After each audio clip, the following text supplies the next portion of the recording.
Hello, I'm Alec Thornburg. Welcome to RHS Football on Whitewater Community Television. I'm joined by my partner, Matt Moore, tonight. Matt, we're ready for the first game of the season. How do you feel about tonight?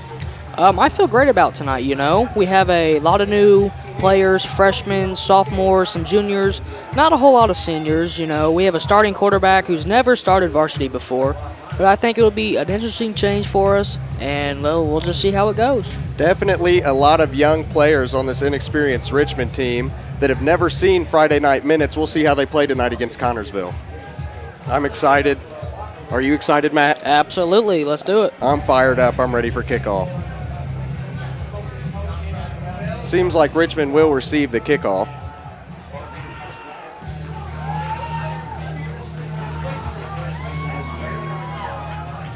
They'll have Bubba Sanders and Jermel Carpenter back deep to return the kick.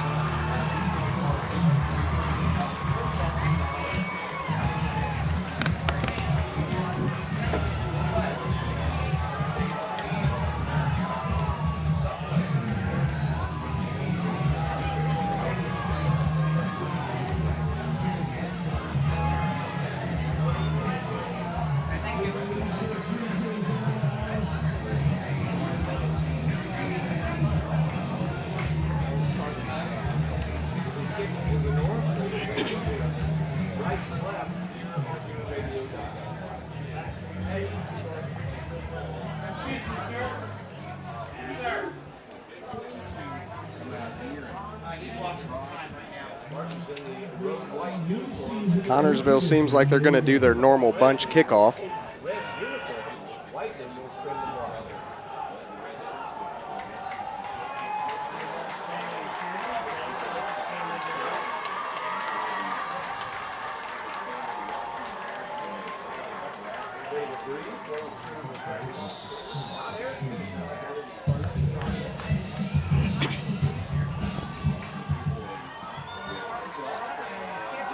We are underway.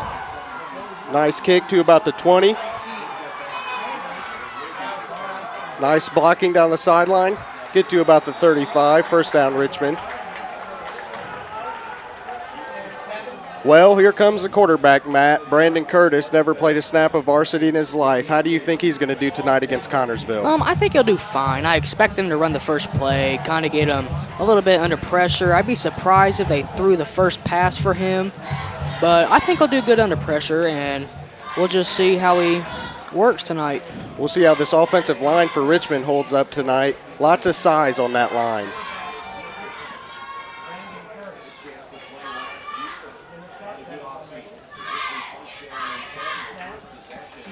Ooh, looks like a little bit of a miscommunication there. He'll be swallowed up behind the line for about a 4-yard loss. Seemed like the running back ran to the wrong side. Looked like they were trying to run the option. It'll be second down for Richmond. That can't help you being nervous. Absolutely. I think it was a little bit of confusion there. I lost a couple yards, but hopefully they can get it back up.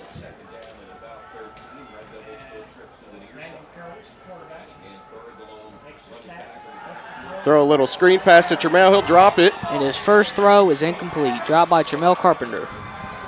They're lucky that wasn't a fumble there. Looked like the pass may have been backwards. Yeah. It'll be third down and about 13 for Richmond. We'll see what they call here.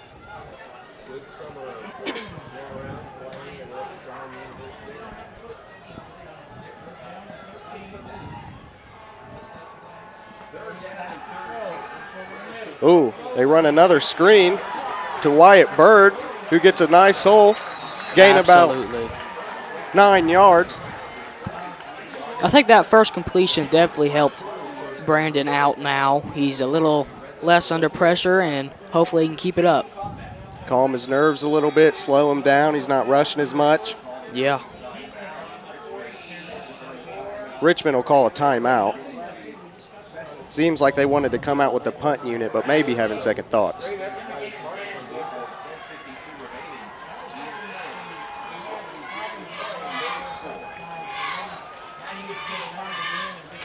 It'll be a 4th and 3 for Richmond. 10:35 left in this first quarter. And it looks like they're going for it. Being aggressive early in the season, I like it. See what Brandon Curtis can do.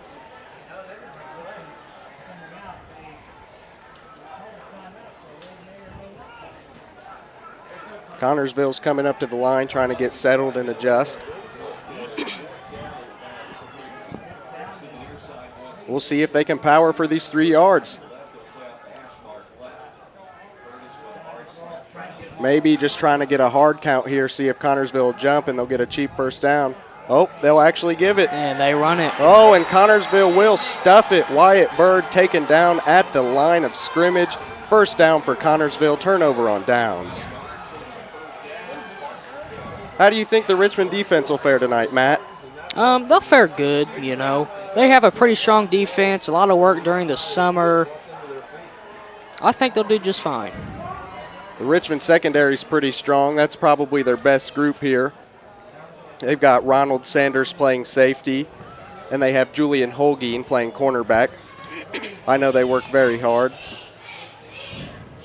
We'll see what Connersville wants to do here on their first offensive snap of the season.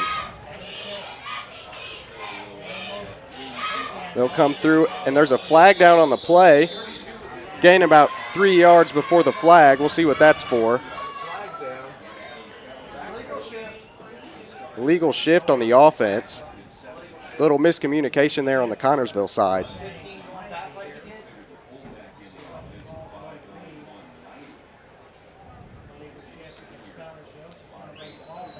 That'll back them up. Make it 1st and 15 for Connersville.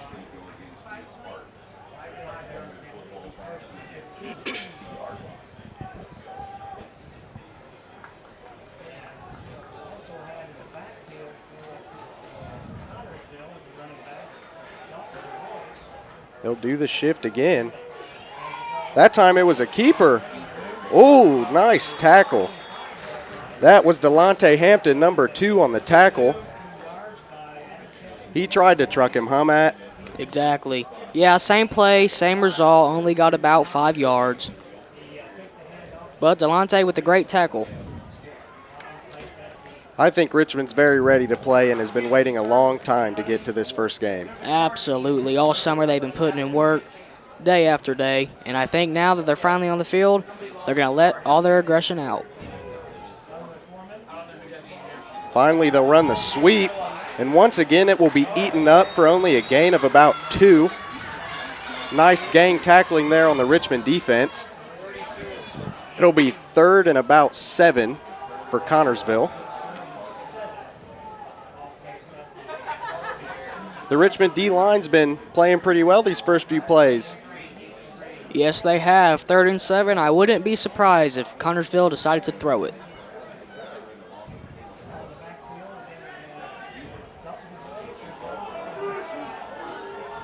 They'll come out with 2 receivers down to the bottom of the screen and 1 at the top. Left-hand throw is good. That'll be a first down for Connersville by about a yard. Got 8 on the play. 1st and 10 again for Connersville. Just around the 35-yard line. That play looked like it could have been bad. And maybe not got the first down, don't you think, Matt? Exactly. One of our defenders had him for a minute, and then he slipped a little, and that's where they got an extra 5 yards. It's plays like that that'll cost you, especially early in the season. You got to tighten that stuff down.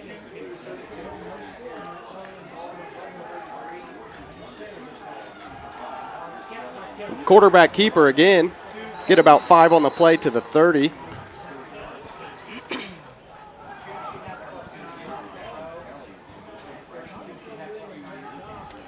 It'll end up being a 2nd and 8.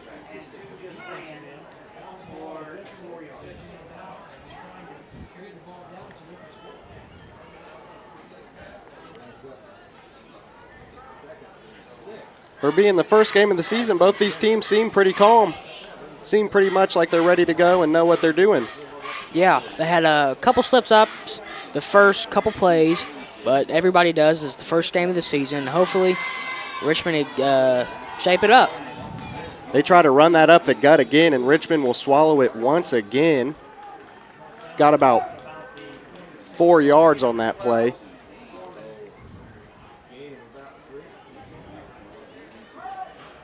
Be 3rd and about 3.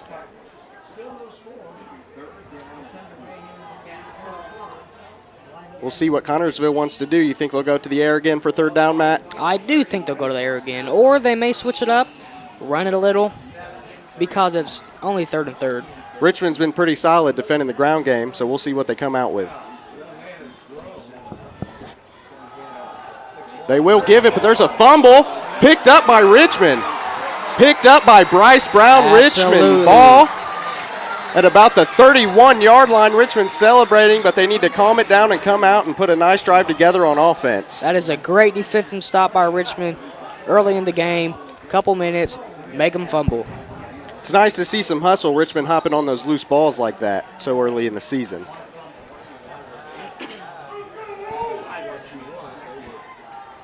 Connersville's defense will try to make another stand here and force a turnover of their own.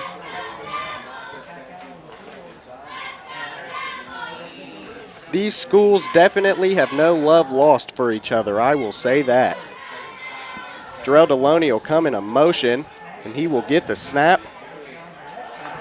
Taken down for a loss of about 2. 2nd and 12 for Richmond. Richmond's got a lot of new players that you've never seen before, a lot of athletes and a lot of different things they can do with their offense, and it should be really exciting to see them utilize that as the season goes on. Absolutely. Richmond is going to be looking towards some seniors to guide the freshmen, the sophomores, and the juniors, and to shape them into leaders like they were. Brendan Curtis will throw his second pass of the day to Trayshawn Jones on another screen. Richmond's loving that screen pass early on in this game. I say it's a good strategy to get Brandon some completions under his belt, calm him down a tad bit. 6:20 left in this first quarter, 0-0 still, 3rd and 8 for Richmond.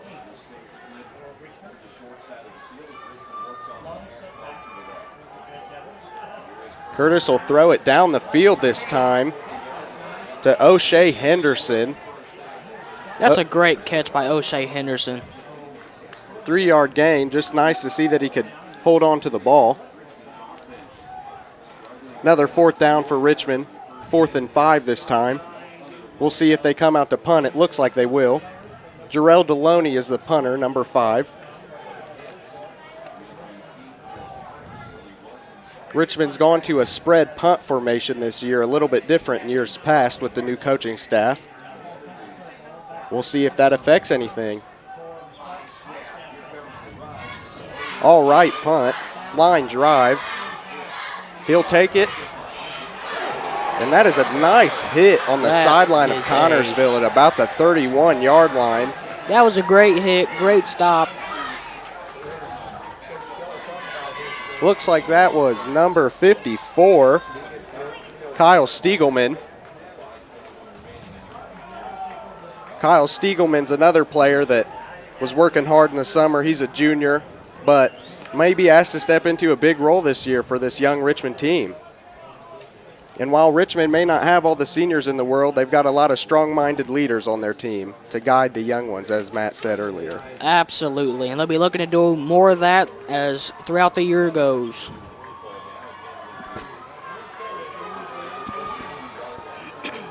Connersville runs that under center look most of the time. Looks like the handoff was supposed to be given, but the running back went a little bit too far. Bryce Brown on the tackle for a loss of about 3 by Connersville, 2nd and 13. There was definitely some confusion on that play. That's a bad play on Connersville part. Richmond's ground defense is definitely looking nice. Connersville can't afford to have any more mishaps or any fumbles like they did on the last possession, especially with the field position they would be handing Richmond.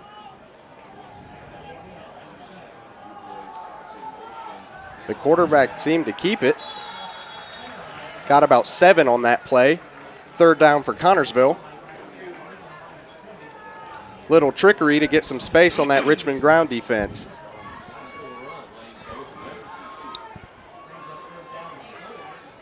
What do you think Connersville needs to do to be more successful on offense, Matt?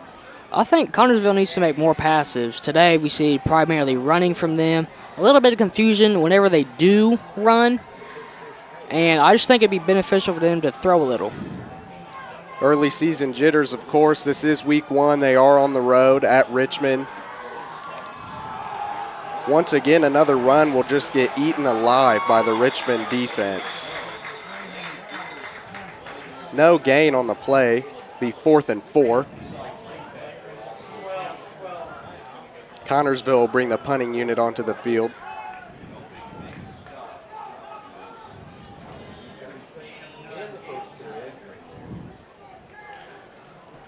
On a 4th down so short, maybe you think about going for it, but not in this position on the field. Richmond will have 2 return men back deep. We got Ron Sanders and I think Tremel Carpenter. That's Ronald Sanders and Trayshawn Jones actually back to return this kick. Nice punt. Trayshawn will take it. Gain of a few yards. Another 1st and 10 for Richmond. You think Richmond can put some points on the board this time, Matt? I do think Richmond can put some points on the board. Brandon Curtis, I believe some of his nerves have wore off a little. Got a couple passes under his belt, so I think he'll do good. I definitely think getting some points under their belt here will definitely help open up the offense and give them some confidence. Absolutely.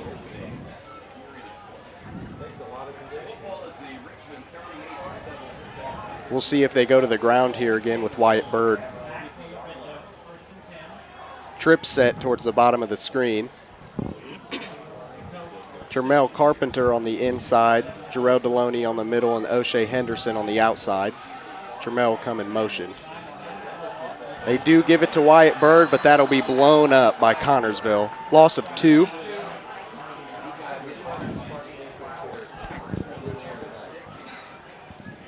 Second and 12 for Richmond. We'll see if they want to go to the air again with Brandon Curtis. They'll come out in the same formation.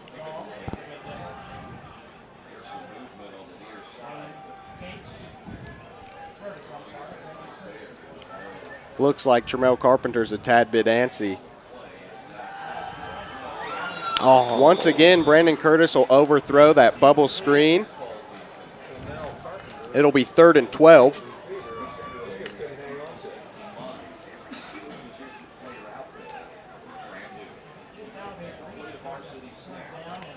Once again, they'll come out in the same formation, it seems.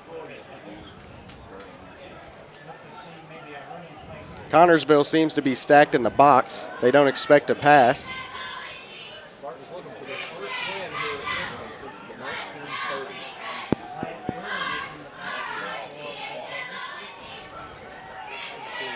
Some communication errors coming from the sideline for Richmond.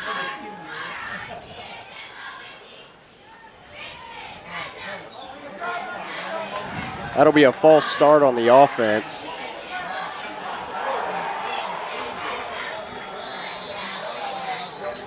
That's a play that'll get switched up as the year goes on. If you got a flag on offense, you got to go down if you're Wyatt Bird. You can't afford to be taking those hits.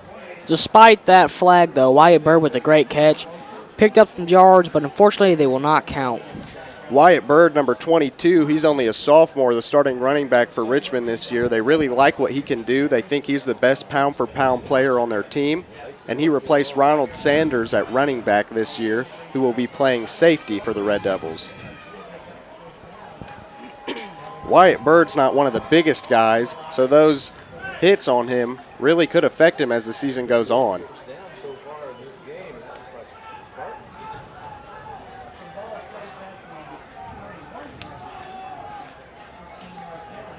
Third down for Richmond. Third and a long way to go.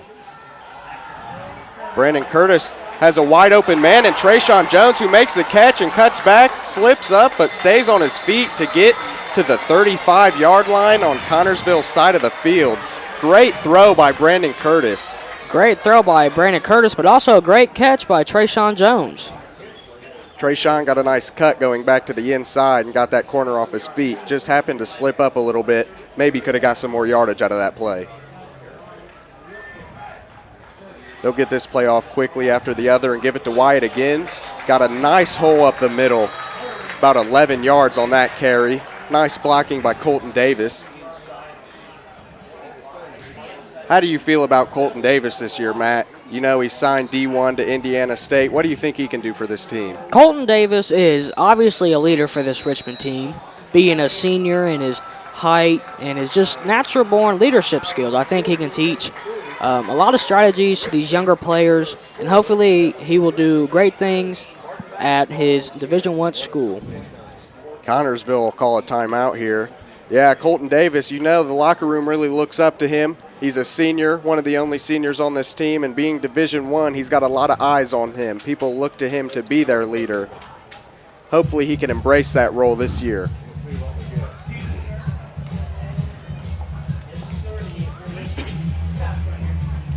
Connersville needed that timeout. They were looking a tad bit weary on the defensive side of the ball. This timeout will be good to calm them down and get them back in their groove.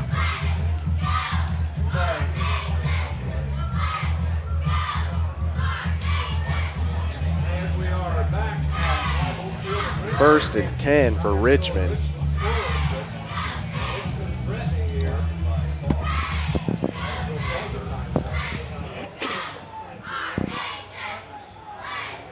They'll come out in a different formation this time. Only 2 receivers down to the bottom of the screen and 2 at the top. A little bit different from the trips formation we're used to seeing.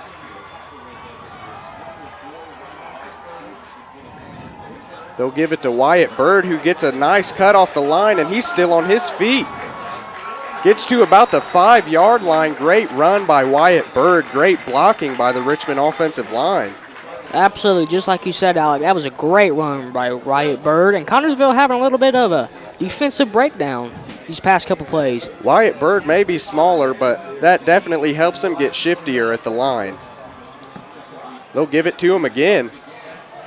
And he'll get in for the first touchdown of his career as a varsity player and the first touchdown of the top week era in Richmond. That'll be 6-0. Richmond will take the lead over Connersville here in the first quarter. 1:03 left on the clock. What a great score by Wyatt Bird. Only a sophomore. I assume in a couple of years he will be a leader. Seems like Richmond will come out to kick the extra point here.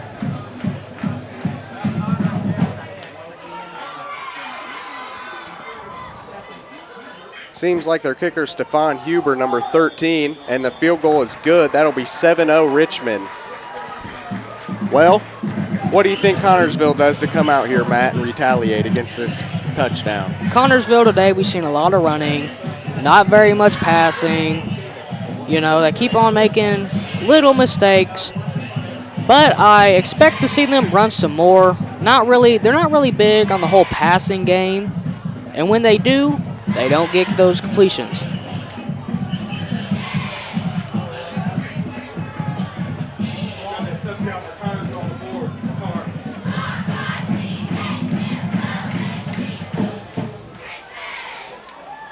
If you're just joining us tonight, RHS football just took the lead 7-0 over Connersville.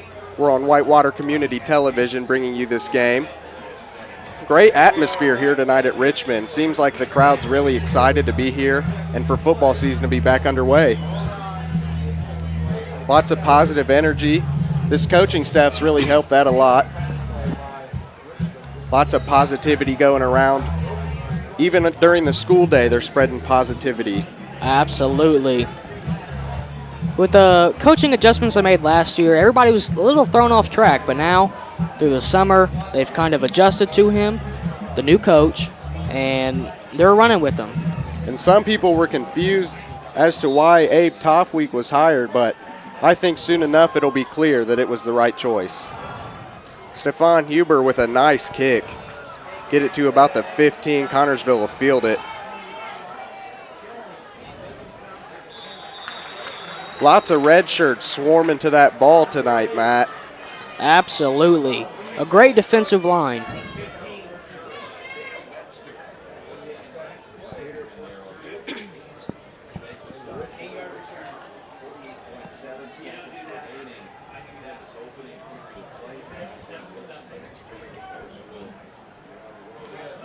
.48 seconds left here in this first quarter.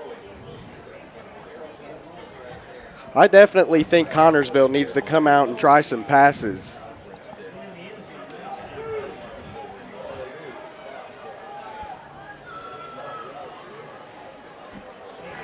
They'll have a rollout, almost batted down by the defensive end.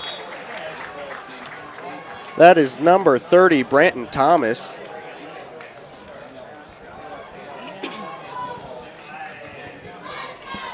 He came off the edge, coming from the outside linebacker position.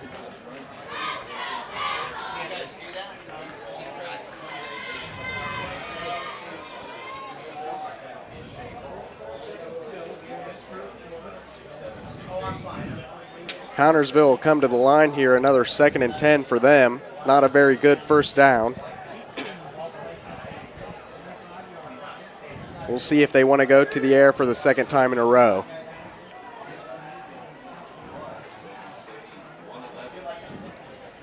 They'll give it. Oh, no, they'll keep it. Another fumble on the play. The ball rolled out of bounds that time. Looked like Richmond may get to it. Well, this time an offensive breakdown on Connersville end. Not only that, but a great defensive line for Richmond, causing another fumble. They're going to say that's an incomplete pass. 3rd and 10 here for Connersville. Eventually, Connersville is going to have to try to get vertical on this Richmond defense to see what's going on there.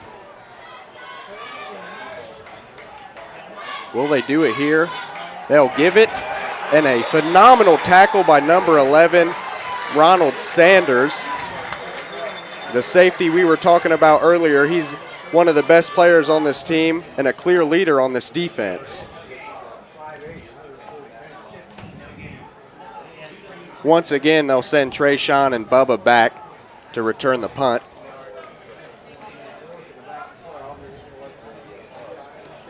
Fourth down and 11 here. Seems like Connersville will come out to try another punt. Well, they're going to go, and that'll be the end of the first quarter here in Richmond. 7-0 lead for the home team. And that's a good way to start the first quarter of the first game of the season with a lead. We're going to take a break here, but we'll be back to start the second quarter. The American Red Cross urgently needs blood and platelet donations and asks donors to schedule an appointment to give now. Every 2 seconds, someone in the United States needs blood. Your blood donation is critical and can help save lives. Please, schedule an appointment today. Download the Blood Donor app, visit redcrossblood.org, or call 1-800-RED-CROSS today. You can make a difference. We're back here, RHS Football and Whitewater Community Television. I said earlier, I'm Alec Thornburg. I'm joined by Matt Moore. We will start with a 4th and 11 for Connersville as they'll come out to punt.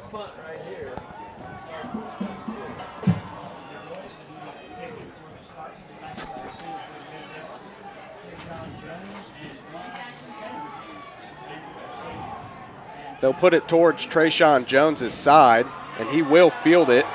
Looks like he has a nice hole, makes a cut, stays up with that hand. He'll get taken down at about the 41, 42-yard line. 1st and 10 for Richmond. Good field position given to him by that punt. How do you expect Connersville's defense to come out here, Matt? They've just given up a touchdown. Richmond's coming back on. They still haven't put points on the board. It's a new quarter now. What do they need to do to stop this Richmond team? Well, like you said, Alec, they gave up a touchdown. On the offensive end, a couple fumbles. On defense, I expect them to kind of put more in the box, focus more on the quarterback, as Brandon Curtis, now as we can see, likes to throw a little more than we expected to. Yeah, he's getting into his groove. Had that nice play to Trayshawn earlier that I'm sure gave him some confidence under his belt. They may try to go vertical again on him, but we'll see.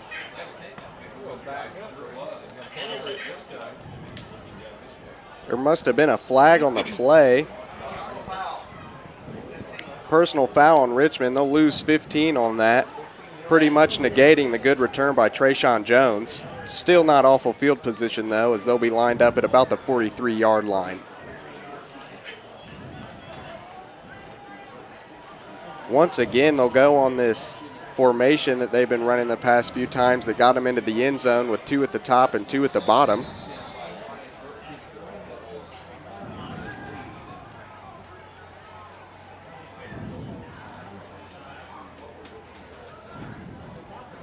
Seems to be some type of communication error.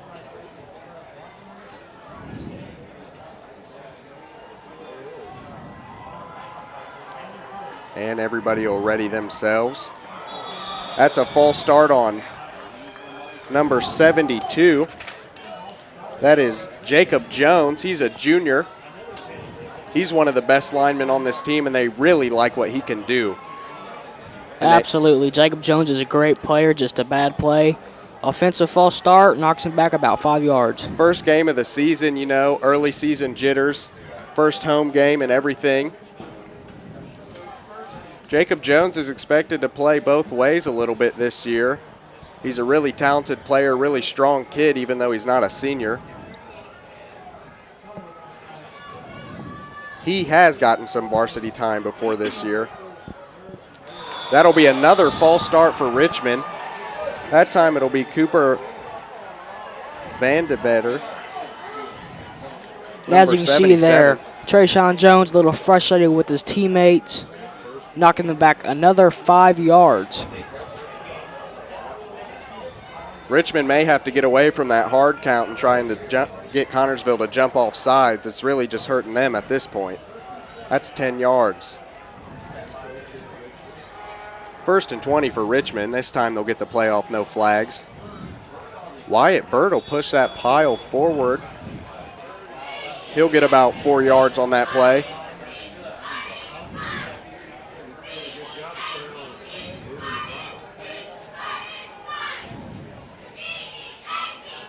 Well, they went from being on Connersville's side of the field to being at first and 20 on their own side of the field. We'll see what Richmond can do here on second down.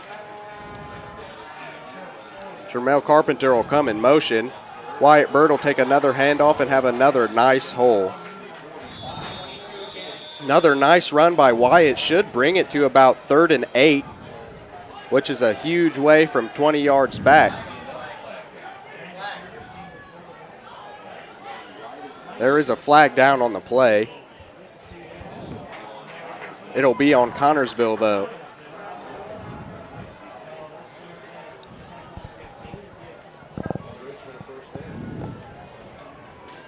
That should give Richmond an automatic first down, and if not, they'll be very close for this 3rd down attempt.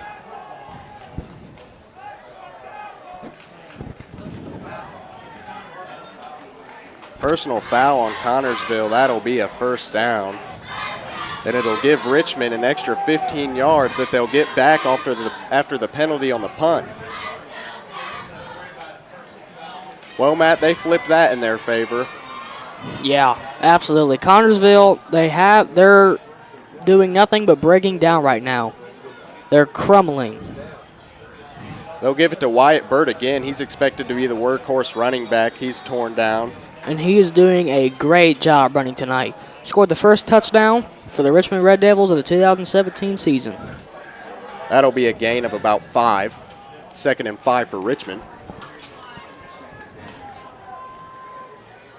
Ronald Sanders did a phenomenal job at running back last year. We'll see if he gets any touches tonight. Give it to Wyatt once again, who makes a nice shift at the line, but it doesn't matter. He'll get taken down at the line of scrimmage, no gain. 3rd and 5 for Connersville.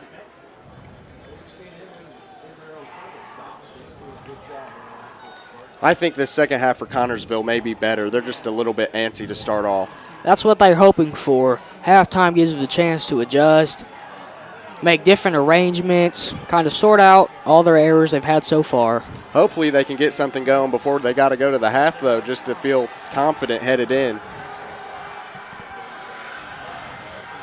Brandon Curtis will run it, and he'll get taken down at the line again. That'll be 4th and 5, another play and no gain for Richmond. I don't know whether that was designed to be a run or a throw. It looked like there may have been a miscommunication. There's another flag down on the play. That'll be on Connersville once again, which will give Richmond a first down.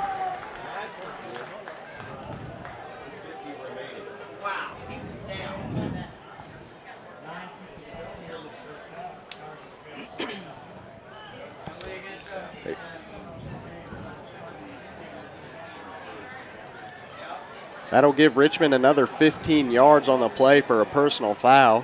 Those are things that you just can't have happen if you want to win a game, right, Matt? Absolutely. Connersville just picked up a couple personal fouls. They lost 30 yards just this possession. And that's huge considering Richmond lost 35 until they made it back off the Connersville penalties.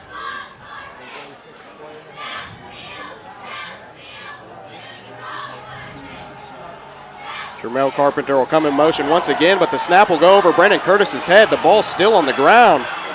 I don't know who's at the bottom of that pile. It looked like Richmond may have gotten back on it, but I do not know.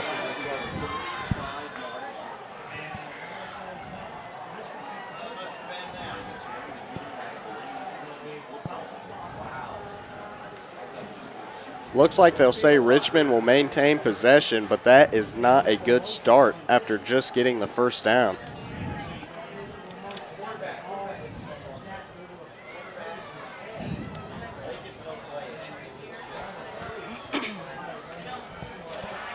It's plays like that that'll just kill your confidence as an offense. You feel so confident getting all the yards back and getting the first down inside the 20, and then a play like that happens and you're all the way back to square one.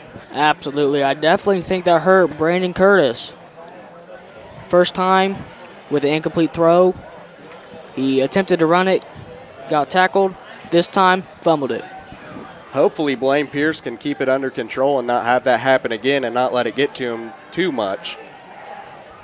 Of course, you can't forget about it and make the same mistake, but you can't think about it and make a different one either.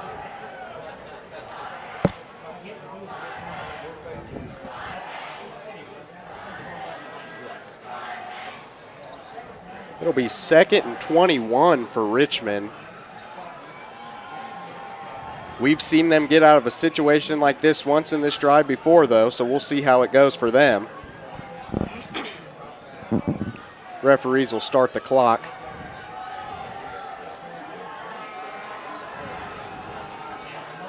Brandon will pull it back and throw it deep again to Trayshawn Jones. Nice coverage by number 31 for Connersville. That'll be Jared Isaacs. He's a senior. Trayshawn thought he may have had pass interference against him, but looked like pretty clean defense. Not a terrible throw by Brandon Curtis. Maybe could have had a little bit more air, but that's about where you want it. Trayshawn made a great play to fight back to try to get the ball to keep from an interception. This time it'll be Jarrell Deloney in motion. Another screen play. Wyatt Bird will make a shift and lose somebody. He gets up the sideline to near the 20, but won't be able to get the first down as they were in a hole that possession.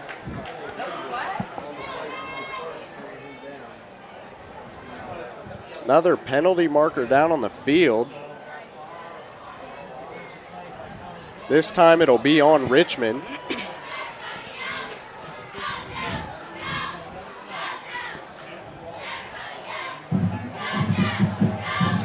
That'll back them up a bit, but if accepted, it gives them a 3rd down instead of a 4th down.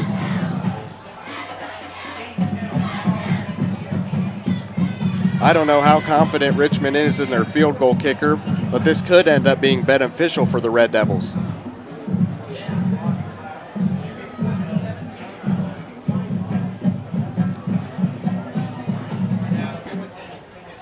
Connersville will decline the penalty. It will be 4th and 17.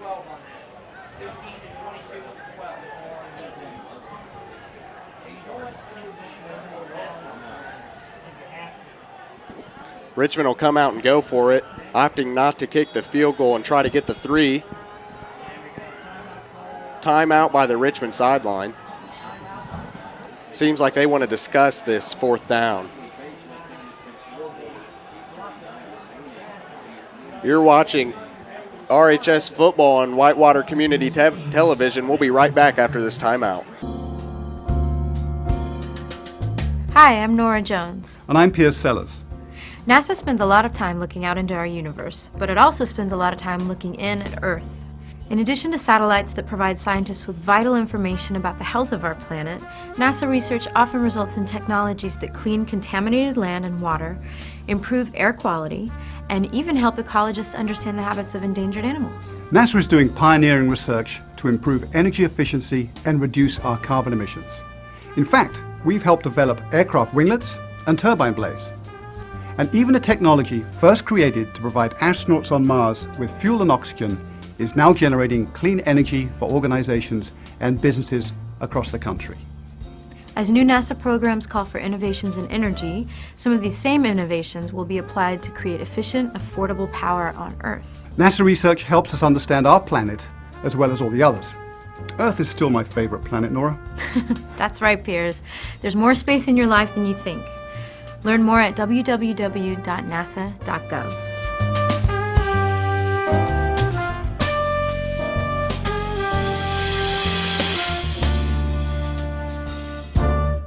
We're back with RHS football on Whitewater Community Television. Richmond will come out on 4th down and 17. Lots of penalties on this drive on both sides of the ball. We saw Richmond have great field position and that just get flipped by penalties and flipped right back by Connersville penalties. Crazy drive, right, Matt? Oh, exactly. Penalties on both ends of the field. Jermel Carpenter in motion. Brendan Curtis has an open man. Overthrows it just a little bit. Jarrell Deloney had a seam there. That'll be a turnover on downs. 1st and 10 for Connersville. Really unfortunate they couldn't catch that, Alec. That was a great look by Brandon Curtis and a great lane by Jarrell Deloney. At least Brandon knows he can get it there now and how much he needs to put on the ball. They haven't thrown it too much tonight, and it is the first game of the season. Never played a varsity game before. You can't fault him too much there. At least he overthrew it and avoided a turnover rather than the other way around that could have went back for 6. We'll see if Connersville wants to come out with more of an air attack this drive as their ground game hasn't been working too well. Once again, they'll come out in this bunch formation. And that'll be given right up the middle and stuffed once again. Richmond is not playing around on the ground tonight. Absolutely not. Great defensive line. Bad offensive play by the Connersville. At one point, you have to wonder, how much is Connersville going to keep doing the same routine that's not working? You bring a great point, Alec. We've seen most of the same plays. I understand it's the first game of the season, and you may not want to dive that deep into the playbook, and you don't have some stuff all the way down yet, but at some point, you've got to take a chance or do something different. That'll be another give eaten up at the line of scrimmage.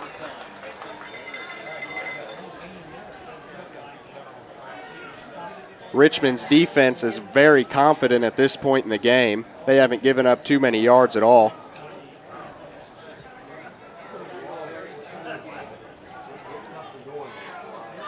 Connersville really needs to get something under their belt soon, or they are going to have a nightmare heading into halftime. Even though Richmond's only up 7, they definitely have the momentum at this point. This time they'll drop back to pass and go vertical. That'll be, looked like he dropped it. I thought it hit the ground. We'll see what they say. They'll say it's a catch.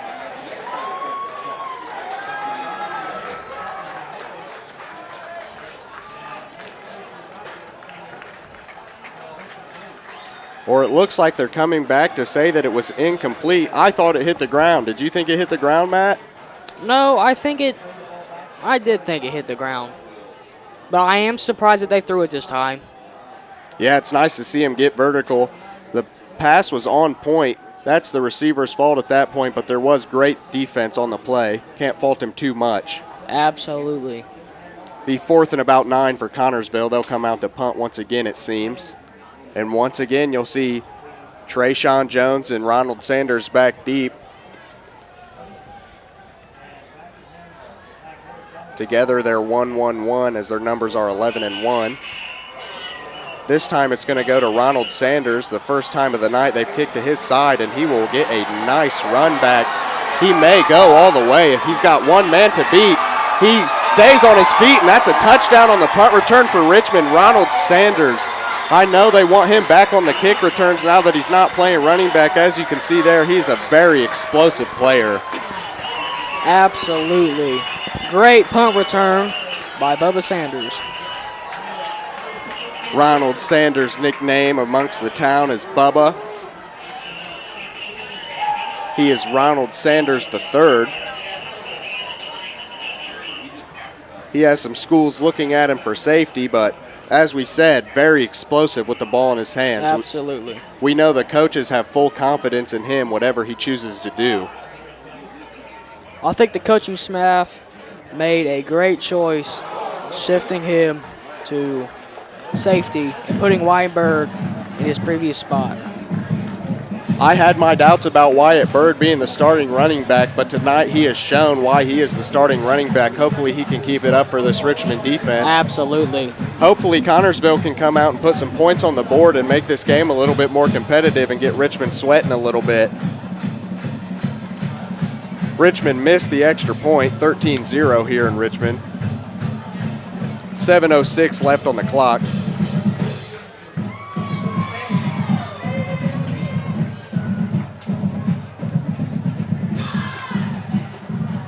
Connersville's getting ready to return another kick here tonight. Not the formation you want to come out too much in is the kick return formation, considering that means you just got scored on. They're hoping to be on the opposite side of this. This is a very important drive for Connersville, wouldn't you think, Matt? Absolutely. Very important drive for them. I wouldn't be surprised to see him come out and try to go vertical early on in this drive. It seemed like their quarterback has a nice, accurate arm. I wouldn't be surprised either. But until they score, we can only assume.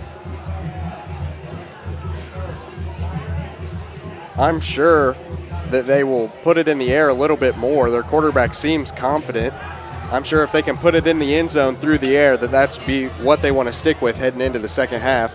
We'll see if they can put any points on the board.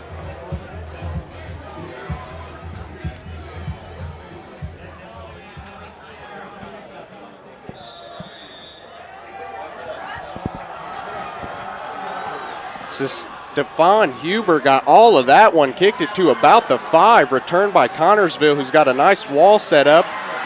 And he will burst through and get brought down at about the 34-yard line. That's a great return for Connersville, and it will definitely get them some confidence heading into this drive.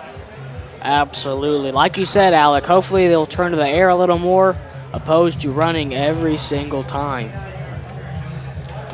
Yeah, you know, Richmond's thinking they're pretty one-dimensional and all they want to do is run. They can't be thinking that too much because when Connersville does come out to pass, they may end up getting burned, exactly. And it may be for points. They have to be prepared.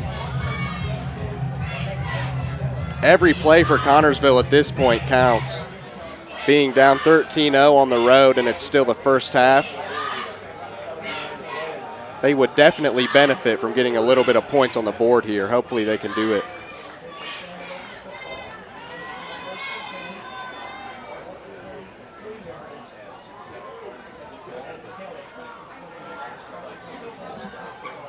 And they'll give it up the middle. Oh, faked me out as the announcer. He'll get about 11 yards there. He kept that and took off. Seemed to confuse the Richmond defense as well. They all flowed to the middle of the field.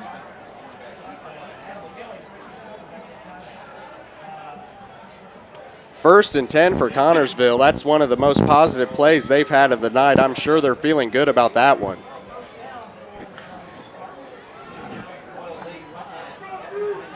That is one of the benefits of this bunch offense. It's very hard to track who has the ball and who is going where, as you can see on that last play.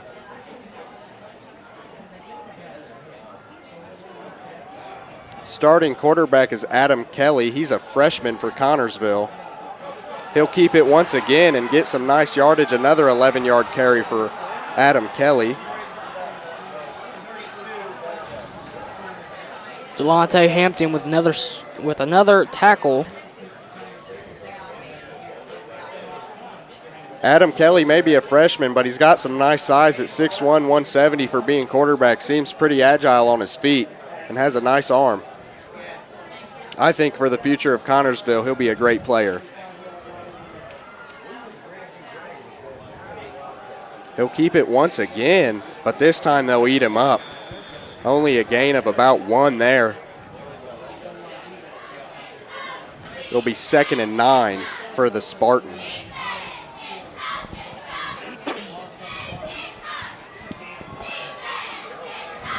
Don't be surprised to see Connersville throw it here just to switch it up a little bit after they've had some success on the ground. Maybe expecting Richmond to stack up in the box a little bit to stop the run. I do think they will go to that tactic. If not that tactic, maybe just give it to the running back as they're used to the quarterback keeping it for the last few plays. Absolutely. Adam Kelly, last couple plays, but getting 2 yards for him. Seems like they'll have a new quarterback in there this time that's not Adam Kelly. That'll be number 5 for Connersville. That's Alec Atkins. He's a sophomore. He's not quite as big, but as we said, he is a sophomore, has a little bit more experience than Adam Kelly does at this point, and maybe that's what they want to go with here, or maybe Adam Kelly may have gotten hurt on the play.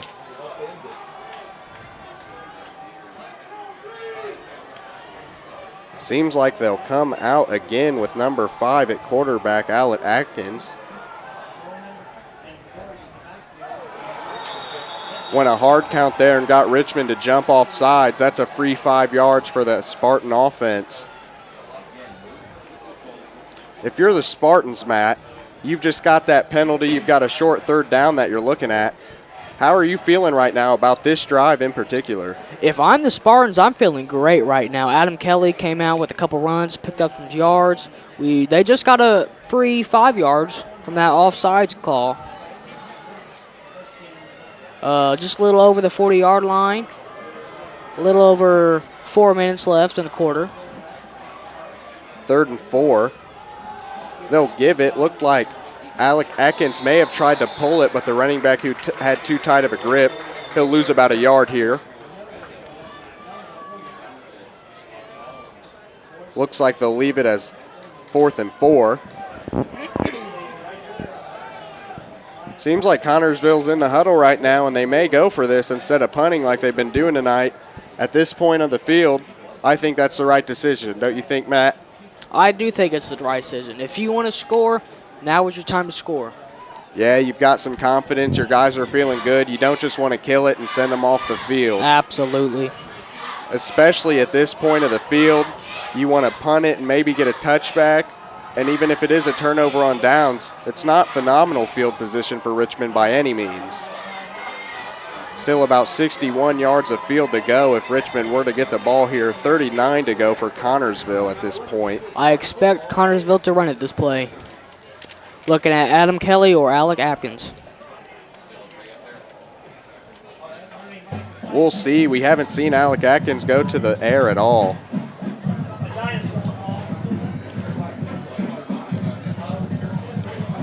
I don't really know why Adam Kelly's not in the game, but I'm sure that'll be a storyline as the game progresses. Absolutely. That's a great question why he's not in the game. He picked up most of the yards this possession. And considering he had some positive yardage plays where he did a lot for the Spartan offense, you wonder if he is hurt or if the coaches did decide to take him out. Absolutely. If he is hurt, though, that's unfortunate for Connersville. Especially big part of their offensive line. especially in the first game of the season for your starter to go down. That's rough. Alec Atkins will come out once again for this 4th and 4. I wouldn't be surprised to see him go to the air just to catch this Richmond offense off guard. Oh, they will tear Alec Atkins up that time. Loss of about 2, turnover on downs. Another offensive breakdown, Alec. Yeah, sure was. They came right through on the defensive side of the ball that time with really no resistance at all. Swallowed that one up behind the line. Give Richmond a couple extra yards to start this possession. Still have about 58 yards to go if they want to put it in the end zone for 6 this time, though.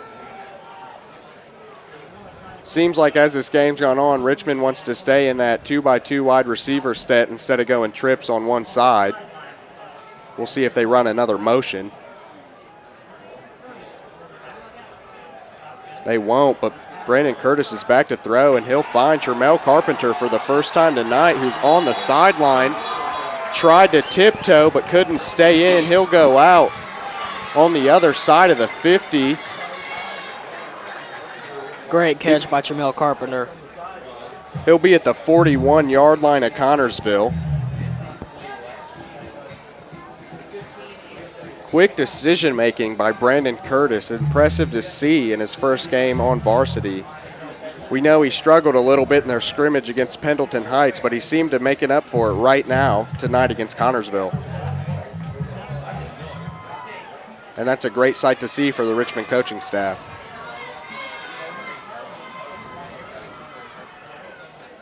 They'll give it to the workhorse Wyatt, who will break a tackle and get a couple extra yards. That Wyatt Bird is a fighter, isn't he, Matt? Absolutely. Only a sophomore, Wyatt looks to be on his way to a successful career.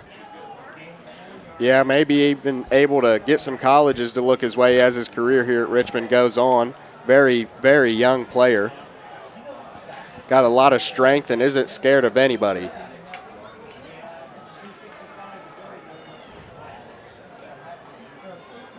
Brendan Curtis will look to throw again, and he'll find Jarrell Deloney for the first time tonight, and they'll get a first down on that play.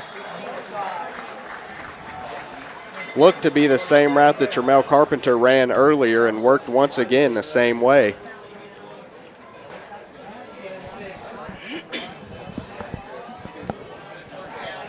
Richmond's offense has definitely calmed it down.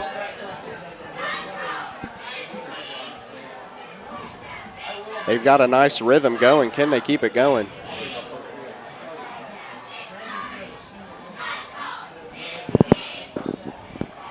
There's Wyatt Bird, who will get another solid run. He is a shifty kid, hard to see with his size coming through that big offensive line for Richmond. Looks like he got taken out at about the 4 or the 5-yard line. That's a play that could have easily been stopped for little to no yards at all. Absolutely. It's the Connersville defense. They cannot find a way to stop Richmond. And man, as we said earlier, Wyatt Bird is one of the shiftiest players on this team for sure. Maybe one of the shiftiest backs in the state. He can switch direction. There's a flag on the play. That'll be holding against Richmond. Will bring back that nice run by Wyatt Bird.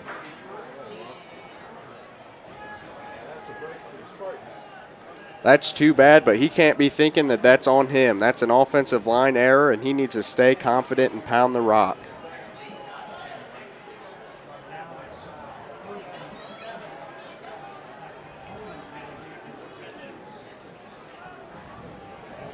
Let's see what Richmond wants to do here. Will they come out with Brandon Curtis and throw it again? He's been throwing it pretty well the past few plays.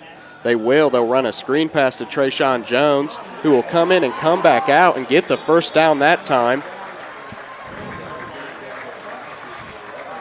Followed his blockers very well on that play, Matt. Absolutely. Trayshawn Jones, a senior. No, my fault. A junior now. Definitely one of the leaders of the team, even though he's not a senior. He has Jawan Claiborne's old number. That's a lot to live up to at Richmond, as he was one of the best players on their team in the past few years. Brandon will look to throw again, and he'll get Jarrell, who got a little bit of separation there. They'll get him around the feet and bring him down for about a gain of 6. Richmond will be inside the 10-yard line now, but still has a chance to get a first down. With the clock continuously running at 1:20 now, Richmond will look to do something with the next minute to put them up 21-0. They'll give it to Wyatt once again. He's still on his feet. That's great to see for Richmond. He is definitely fighting for the extra yards, which will definitely come in handy at different points among this season. There will be a timeout on the field. We're going to take a break here. You're watching RHS football on Whitewater Community Television. All across America, the future is waking up. And wherever they are hungry, we're finding ways to feed them. In classrooms, in neighborhoods, and at kitchen tables, parents, teachers, volunteers, and community leaders are joining together.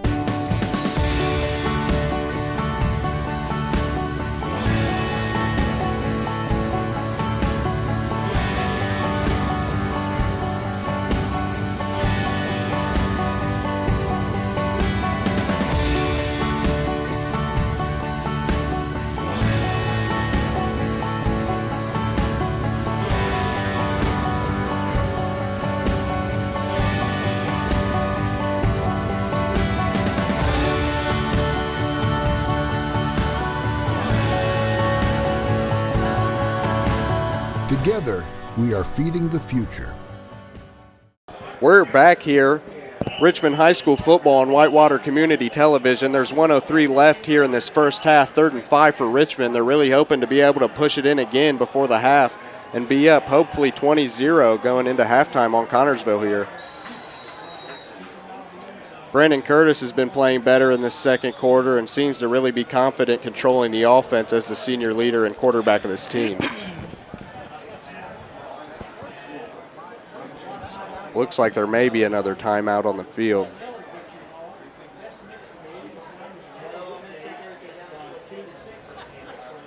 Well, it's definitely helpful that Richmond can still gain a first down here rather than being 3rd and goal.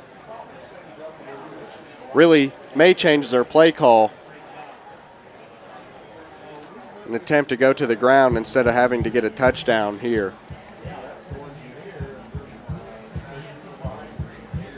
We'll see if it gets to 4th down, if Richmond will come out and try to kick a field goal. They opted not to earlier, but that may have been because of the distance.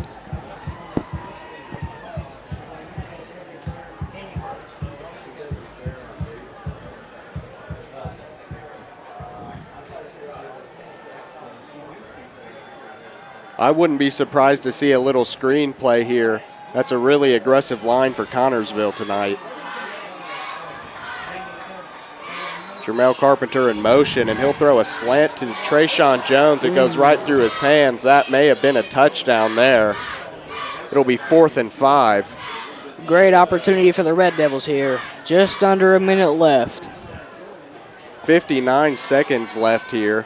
Not too much time ran off the clock on that play. Throw was a little bit low by Brandon Curtis, but was still within Trayshawn's catching radius.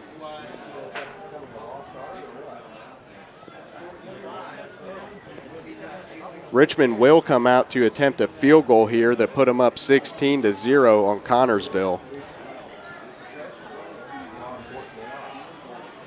Earlier, Stephon Huber missed an extra point. We'll see if he can knock this field goal through.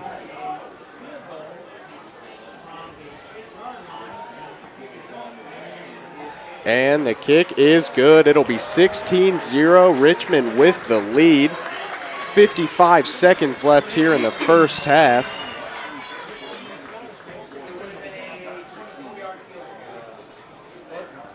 We're going to take a bit of a break here. You're watching RHS football on Whitewater Community Television. The American Red Cross urgently needs blood and platelet donations and asks donors to schedule an appointment to give now. Every 2 seconds, someone in the United States needs blood. Your blood donation is critical and can help save lives. Please, schedule an appointment today. Download the Blood Donor app, visit redcrossblood.org, or call 1-800-RED-CROSS today.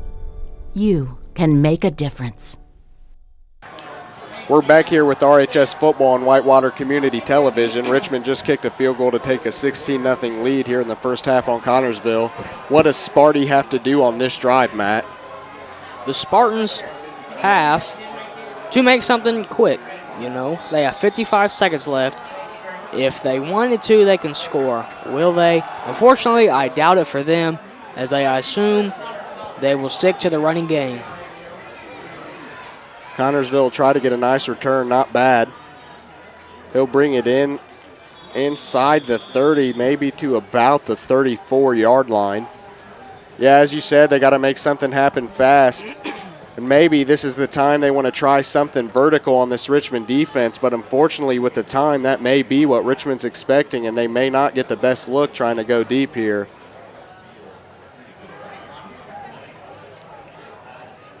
We'll see if Richmond decides to put anybody back deeper than usual on this play or on this drive just in general, considering there's only 46 seconds left on the clock here.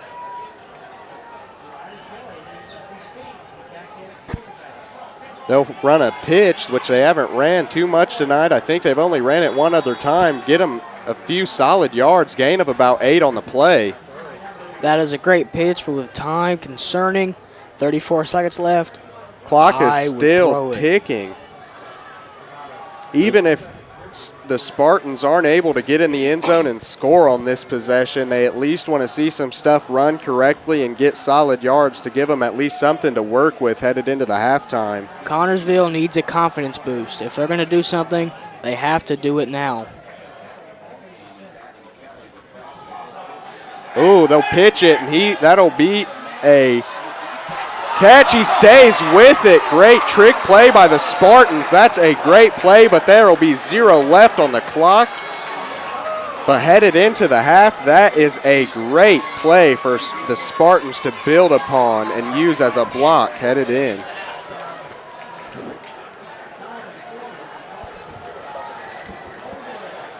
Bubba brought him down there and followed him on the play. Looks like there's a player down for Connersville.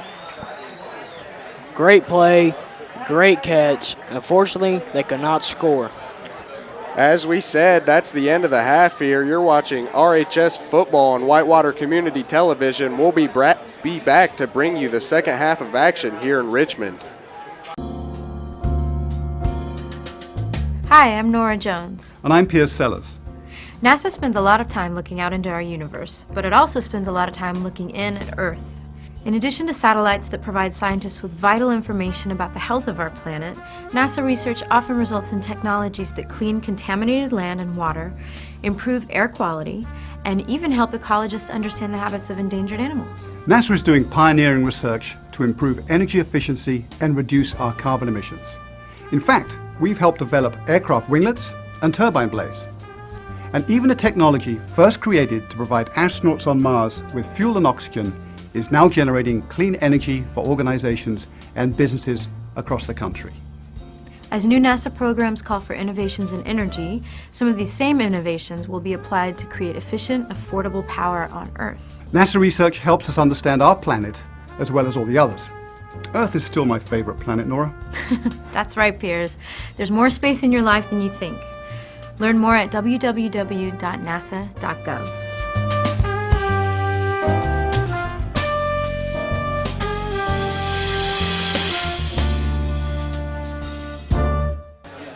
We are back with the second half of football, RHS football on Whitewater Community Television. I'm Alec Thornburg, and I'm still here with my partner, Matt. Connersville's down 16-0 headed into this half. Matt, how do you feel they will fare in this second half? Well, as we've seen, the last possession, the first half, they stepped it up a little. They threw about a 20 to 30-yard pass. So I'm expecting to see more passing this period, but primarily in the first half, we have seen nothing but running. Yeah, I definitely expect Connersville to attack the air a bit more here. They're definitely more comfortable on the ground, but stepping out of your comfort zone can be a good thing sometimes, especially when you're down 16-0 on the road. And not only could it help you as a team, it could really confuse the defense going out of what you're usually doing. may cause for a large chunk play for Connersville.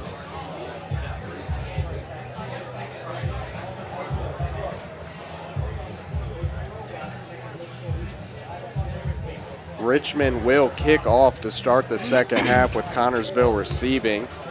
Stephon Huber's legs gotten a bit better as the game's progressed, and he's getting more into his kicks than he was to start.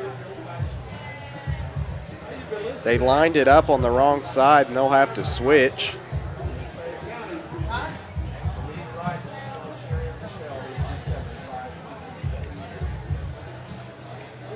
You know it's the start of the second half. This may be a little trickery by Richmond. Wouldn't be too surprised to see him go onside kick here just to catch Connersville off guard and put them up by that much more and give them a lot of momentum for this second half. Neither would I. You got 5 players in the backfield, 5 players up front. That would really kill Connersville's momentum, anything they got going before heading into the locker room for halftime. It would definitely surprise them. Hopefully for Connersville, if that happens, they're able to hop on it and get something going, or this game could get ugly for them in this second half. They've done a pretty good job keeping things relatively low in the first half. We'll see if they can continue that and fight back here.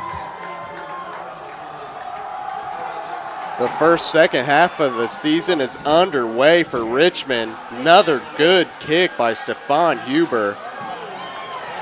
And there it is, number 12. Looks like Alex Snediger made that tackle. He came in quickly there. Stephon Huber got all of his leg into that kick, got it down to about the 5-yard line. Not too bad at all. One thing I've noticed about Connersville is they set their wall on the kickoff return very well, and they get to where they need to be, and they know where they need to be. You think they'll come out through the air on this first play, Matt? I do think they'll come out on the air. I think during halftime they discussed how the running game's not working for them, and hopefully they realize they'd be better off by air. They will go to the ground, and much more the same as it was in the first half. Another run swallowed up by the Richmond defenders. Force a second down. Only able to manage 5 yards. 4 yards, I should say. It'll be a 2nd and 6 for Connersville. Number 2, Adam Kelly's back in the game now. They'll run that pitch they had some success with at the end of the half. Nice broken tackle by number 32, Dalton DuBois. He's a senior. He's 5'8", 170, lacks a little bit of size, but as you saw there, made a nice play to break a tackle and got a nice run for the Spartans. Get him across the 50 into Richmond territory. Well, not quite, to the 49. Nonetheless, though, nice play for Connersville and nice confidence booster. The inside of that defense for Richmond's pretty congested. I think the pitch may be one of their best options as this game progresses, and Richmond wants to keep loading that box up with defenders.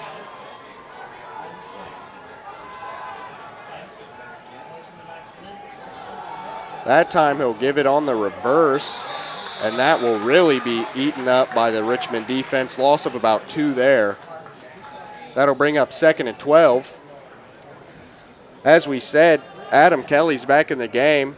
We have no idea what the switch was towards the end of the first half, but it's quite surprising to me as it seemed they were mustering some offense, and now they want to make another change.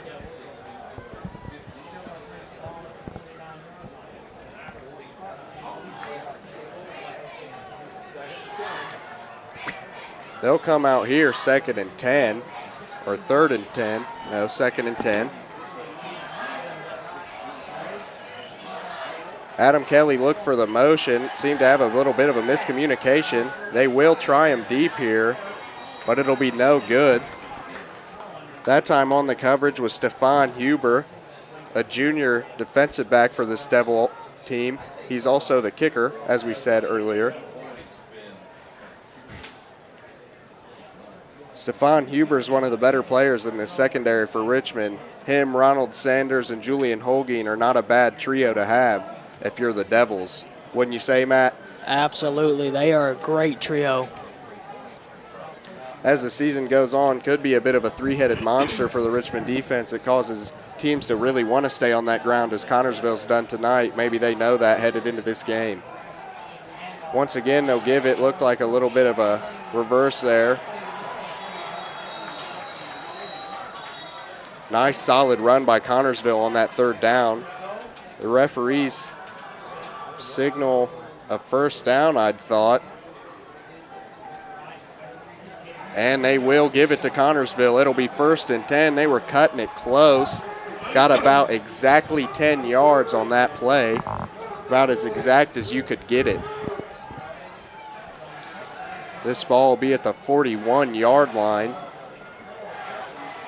which means 41 yards to go for the Spartans to get their first points of the 2017 season here in Richmond.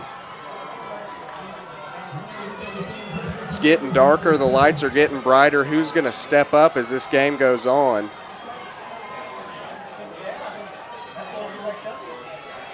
It'll be a pitch. Ooh, and he will break off Ronald Sanders, and he will have a nice lane.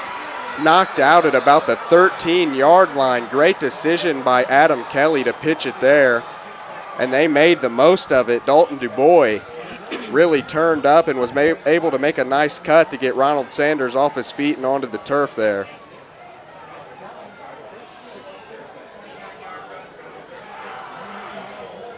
Same type of situation for Connersville that Richmond was in earlier. Not quite inside the 10, so they'll still have the chance at the first down if they can get to about the 2-yard line.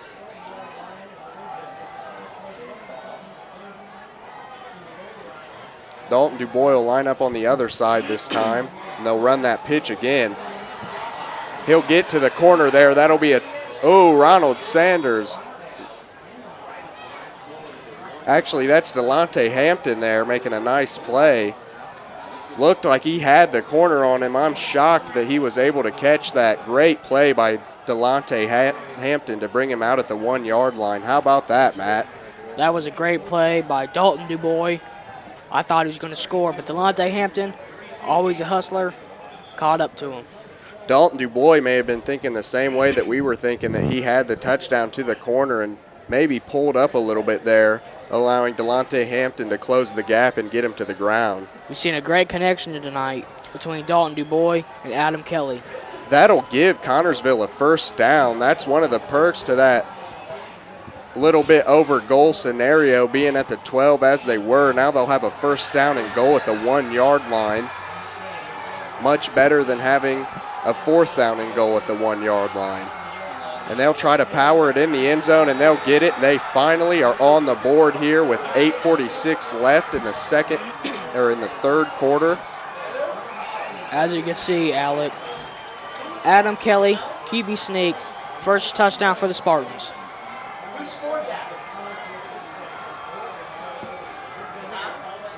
Yeah, it may have been Adam Kelly. Lots of congestion, as we said a few times earlier. That bench set makes it hard to follow where everything's going on, which really puts them at an advantage as the offense, as the defense has to read what they're doing. You can't read if you can't see. They'll come out to go for 2 here, 6-16. And they will get it. That'll be 8-16. They have cut this lead in half already, just like that. What will the Red Devils do? We're going to take a little bit of a break here. This is RHS Football on Whitewater Community Television. All across America, the future is waking up. And wherever they are hungry, we're finding ways to feed them. In classrooms, in neighborhoods, and at kitchen tables, parents, teachers, volunteers, and community leaders are joining together.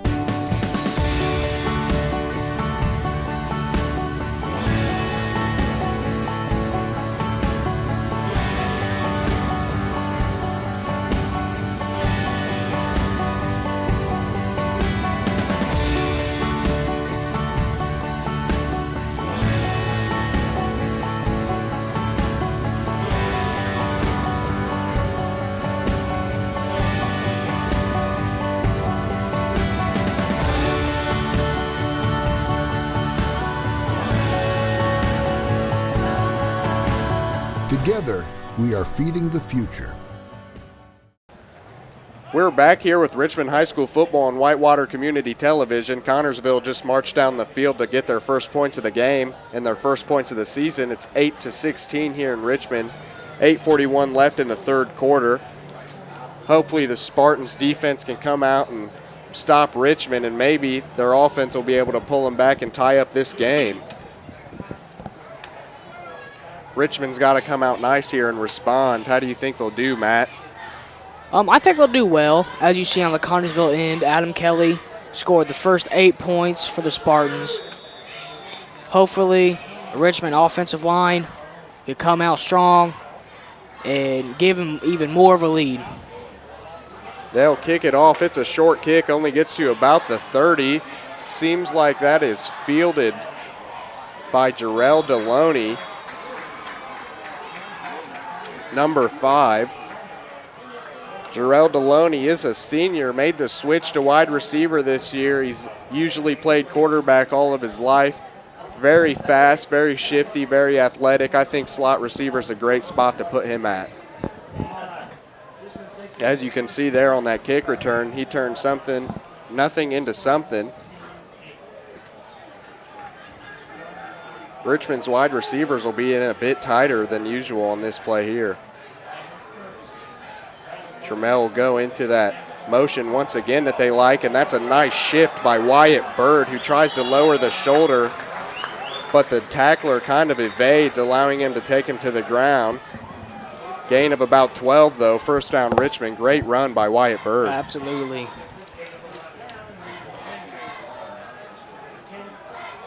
Wyatt Bird's quick on his feet and quick in his brain, apparently, as he's making some nice decisions tonight and some nice cuts to get the extra yards needed. We'll see if they want to come out and give Brendan Curtis a chance to throw it in the second half here. Another motion. This time they'll give it to Jarrell Deloney. He'll get swallowed up behind the line, about a loss of 5, but there is a flag on the field. It'll be on Richmond. May be an illegal motion.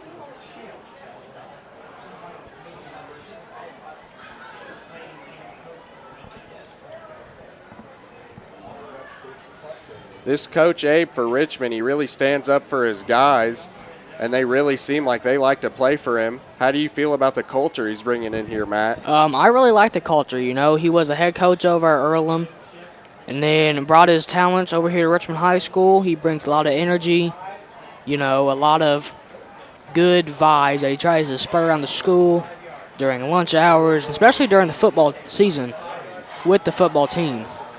Yeah, as you said, Matt, he was a coach at Northwest and was also on staff at Earlham, also played at Earlham a little bit. He knows his stuff about the game of football, and these guys really enjoy him every day at practice. This time they'll give it to their workhorse Wyatt Bird, who will gain some yards, but not as many as he's used to tonight, only about 3. Connersville's defense looking pretty stout here in the second half so far. They got aided a little bit by the penalty, but they're not looking too bad. Just like you said, Alec, Connersville defense is stepping it up. They have a lot more energy the second half than they did the first, and hopefully they can make some stops. That touchdown definitely put some life into them, even though they're on the defensive side of the ball. It's got their whole sideline perkier. Once again, they'll run this motion, but Brandon Curtis will launch that deep.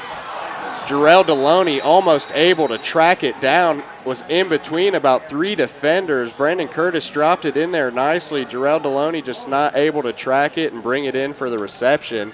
May have been able to go for 6 there. That'll bring up a 4th and 12 for Richmond. Seems like they'll bring the punting unit onto the field. That's a great drive for the Connersville defense, wouldn't you say, Matt? That was a great drive by the Connersville defense. Jarrell Deloney punting it once again. We'll see how much leg he can get into this one. Ooh, that punt will be deflected by Connersville. and they'll just let it roll out until it stops. They will down it at about the 24-yard line. That'll be 1st and 10 for Connersville. Great deflection by the Connersville defense on Jarrell Deloney. That guy seemed to come in off the edge on Jarrell's punt. Connersville should be coming out with some confidence here after they just marched down the field on Richmond's defense that last possession. Definitely try to get outside on them again as they did. That seemed to be a very successful method for them. Maybe Richmond will adjust their box a bit this trip and put some more people to defend that pitch on the outside. That may have been a bad snap. That seemed like they wanted to set that pitch up again, and it just didn't work out. Something went wrong. Maybe a little center and quarterback miscommunication there. Didn't get the snap off cleanly. There's a player down for Connersville. Connersville keeps on going to the outside pitch.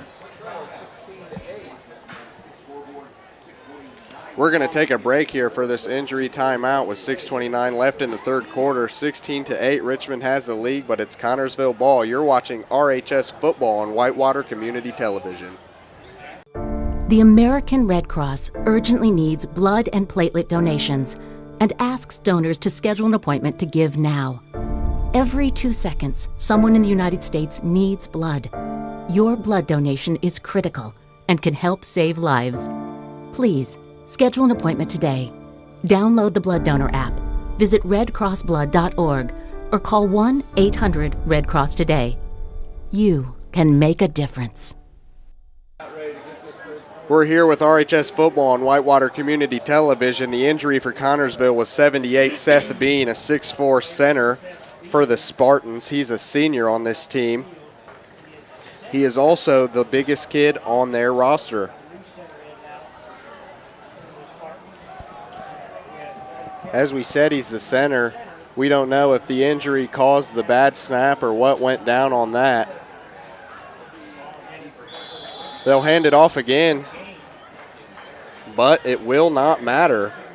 Another pitch attempt for the Connersville Spartans. I think they really need to choose to throw the ball. As you can see, Richmond's box, that should definitely affect the passing game of the Connersville Spartans. Yeah, if I'm Connersville, I definitely want to test one of these corners on the outside. Richmond really has got their whole defense stacked into the box. Seems like they just want to run what seems to be a man coverage, but you got to think the Spartans are so stacked in there, it's kind of hard to spread your defense out. That'll be a nice run by Dylan DuBois, who will break into some space.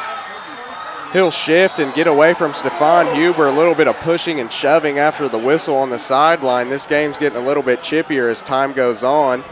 Connersville knows that they can do some stuff against this Richmond team, and Richmond knows that they're going to do it. Great push by Dylan DuBois on that play.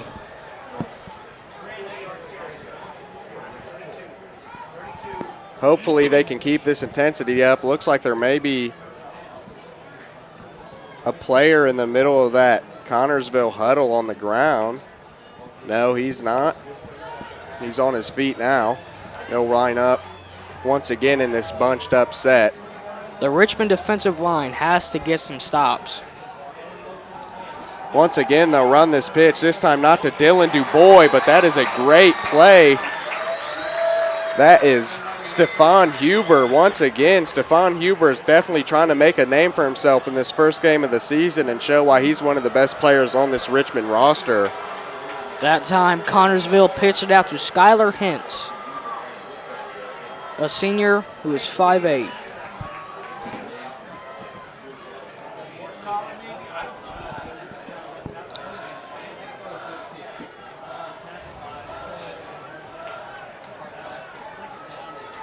This time the wide receiver seems to be split out a bit wider, but they'll once again try to hand it, and Jacob Jones seemed to have him under control, but they will break through that tackle and gain some yards.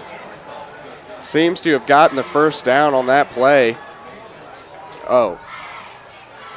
Got 7 yards on that play. 3rd and 10.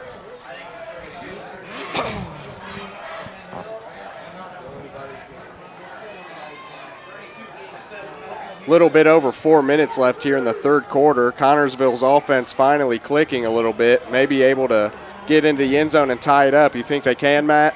I do think they can. With 35 yards left and over 4 minutes, if they throw, they will be able to. Once again, as you said, if they throw, they put it on the ground and will be stuffed again. It appears to me the defensive line on Richmond's end is pressuring them to throw, but yet they continue to pitch it out.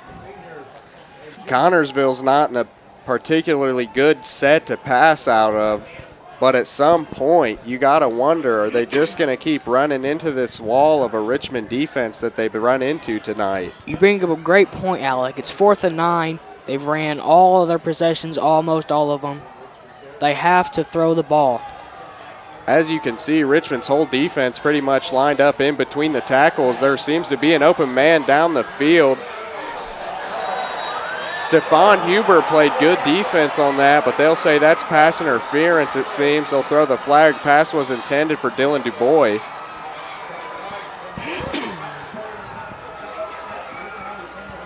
Adam Kelly may have made the wrong decision there. Seemed to have an open man in the middle of the field, probably for a touchdown, but wanted to force it a little bit to his guy, Dylan DuBois, who he's more comfortable with. That will be a first down. Pass interference on Stephon Huber.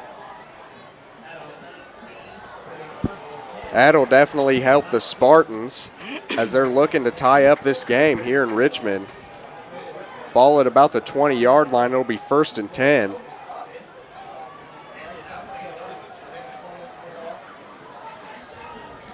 Adam Kelly, the son of the head coach for Connersville, Adam Kelly Sr. Once again, they'll run the pitch. Finally, Richmond can stop one of those pitch plays and swallow him up for only about a 1-yard gain, if anything. Skylar Hintz cuts down through the middle, but Richmond defense stops him. Once again, pressuring them to throw the ball. We haven't seen number 12, Devon Foreman, touch the ball too much tonight for Connersville.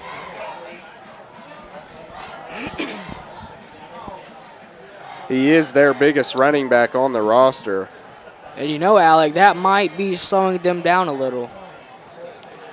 Repetitively going to the same player over and over and over.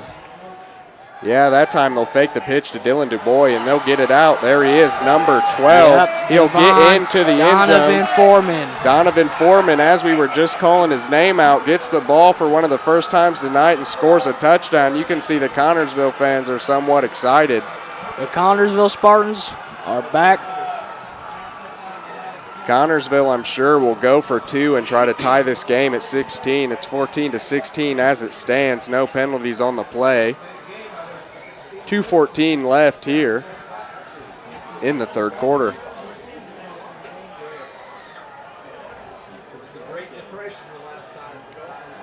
Connersville's discussing what they want to do. Seems like they will come out and go for the 2-point conversion here. This is a crucial play for the defensive and the offensive.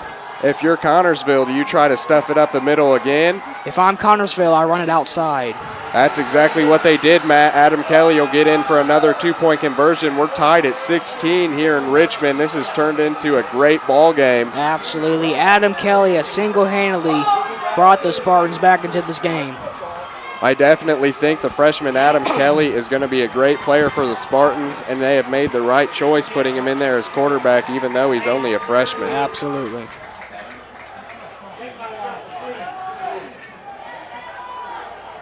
You know, Richmond's on that sideline a bit nervous. They've given up 16 unanswered points at this point. They went from feeling real confident to having little to no confidence at all, and Connersville got all the momentum. How do you think Richmond will come out on this possession, Matt? I don't know how Richmond's feeling right now. If I were Richmond, I would be a little ticked off. Up 16-0, first half, second half, defensive breakdown. I think if I'm Richmond, I want to put the ball in Brandon Curtis's hands here, first week of the season. It's getting later into the night. The game's getting more intense. You want your senior quarterback to come out and lead the team. and put the team on his shoulders. We'll see if that's what happens or if they want to ride workhorse running back Wyatt Bird, hopefully to another touchdown to take the lead. I'm not sure. Like we mentioned earlier, Brandon Curtis never started varsity before. Another short kick. This time it's taken by Julian Holge, number 7. Stay on his feet, but he'll get brought down. There's a nice gang tackle effort for Connersville. Jackson, Haynes, and Julian kind of got locked up there, causing Julian to trip and eventually get tackled. Holguin's a player that they really like in that secondary. Doesn't get the ball too much, really never, unless it's something like that. But as you can say, he tried to make the most of it, just wasn't able to do it and was swallowed up for a gain of no yards.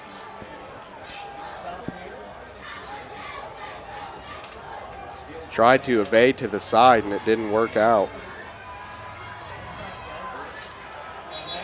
That'll be a false start on Richmond. Number 1, Trayshawn Jones hops offside. Just a little miscommunication between him and Brandon there.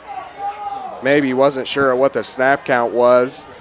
It's gotten a little bit louder here in Richmond as the game's gotten more intense. As you can see for Richmond, Coach Abe being a little frustrated at his team right now. Yeah, and you can't be too mad at Trayshawn for jumping off sides. As we said, you've given up 16 unanswered. You got to be a little bit antsy and a little bit nervous here at home. Exactly. They will give it to Wyatt Bird, who tries to bust it up the middle. He'll get back almost to the line of scrimmage, just a little bit behind. That's smart. I think they should keep on doing that, giving it to Wyatt Bird. Yeah, most people expected Richmond to win this game, so having Connersville do what they've been doing so far, Richmond's definitely got that crossing through their mind. I think Brandon Curtis is really feeling the nerves right now. We'll see if he can bring him in. They'll let him throw the ball here. He'll get a nice fast pass to the outside. That'll be O'Shea Henderson knocked out of bounds after he's able to get the first down and about 3 extra. I think Brandon Curtis can keep this offense calm, but he's got to use his words and he's got to be a leader tonight. If Brandon Curtis does what you just said, Alec, the Red Devils will win this game. Quarterback's an important position no matter what level you're playing at, so this is a big night for Brandon. That pass will be a little bit high, but it floats out of bounds harmlessly. 2nd and 10. Brandon Curtis's passes have been pretty on point, and he hasn't really been underthrowing them. He's just putting a little bit too much air underneath them. I think as weeks go on, that'll definitely be a fix that he looks to make in practice. Yeah, for the most part, Brandon Curtis is doing really good tonight. First game starting varsity, he's been doing a great job. Once again, they'll hand it to Wyatt Bird, who will try to bust it up the middle. He'll get a nice solid gain there of about 6 yards. Just under a minute to go. Red Devils ball. The clock is ticking. Maybe you're able to get 2 more plays off before the quarter switches if that's what they want to do. But they'll have to be moving with a little bit more urgency here.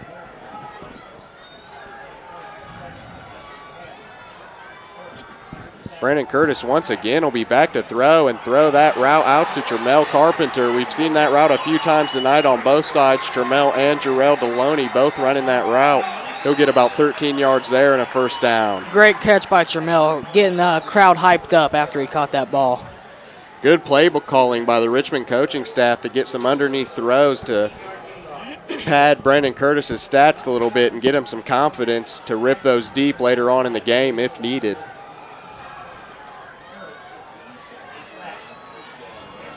Once again, Wyatt Bird on the carry, gets to the outside, tries to give a stiff arm. Goes out of bounds. Seems to have gotten near the first down marker. They will move the chains. First down for Richmond. 8 seconds to go. It'll be exciting to see what they do. This has been a drive that Richmond really needed here in the second half. Haven't been able to do much, but they're finally doing something here in a big way. Wyatt Bird once again He will not go down. They are pulling on his jersey. They drag him down at about the 5. I'm sure he's turning a few people in the stands' heads tonight with his performance.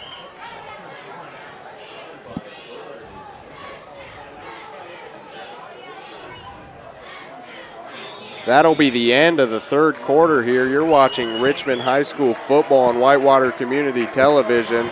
We're tied at 16.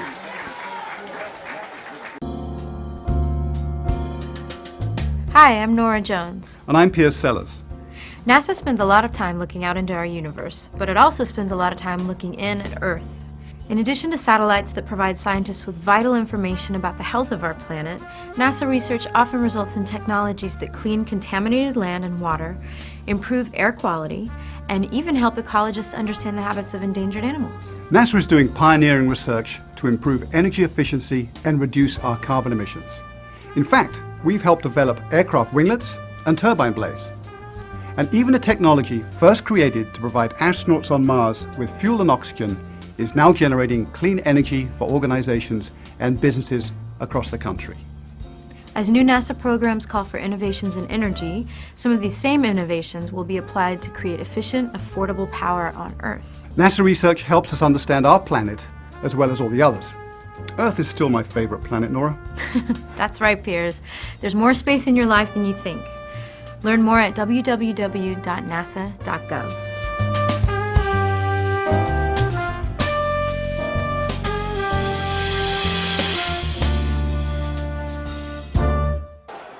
We're back here, Richmond High School football on Whitewater Community Television. First and goal for the Red Devils to start this fourth quarter. They're going to hand it to Wyatt Bird, who's had a pretty successful drive this time around. He'll get dragged down at about the line of scrimmage, may have lost a little bit. So we're here at the first fourth quarter of the first game of the season, Matt. We're tied at 16. Who do you see coming out on top from what you've seen so far in this game? From what I've seen just this half, I would say Connersville. Connersville's definitely got a lot of momentum on their side, but Richmond's had a really nice drive. Seems to be marching down the field with ease until one of those last plays. But working on the shorter field, it's way more congested. We'll see how they come out on this second down. They'll bring Jermel Carpenter in motion once again tonight. Look to throw a fade in the end zone to Trayshawn Jones, and it will fall incomplete. It'll be third and goal. Trayshawn's got a great pair of hands, and he's a big receiver, a big target here in the red zone. I wouldn't be surprised to maybe see him go to that fade route again, or maybe even O'Shea Henderson on the other side of it.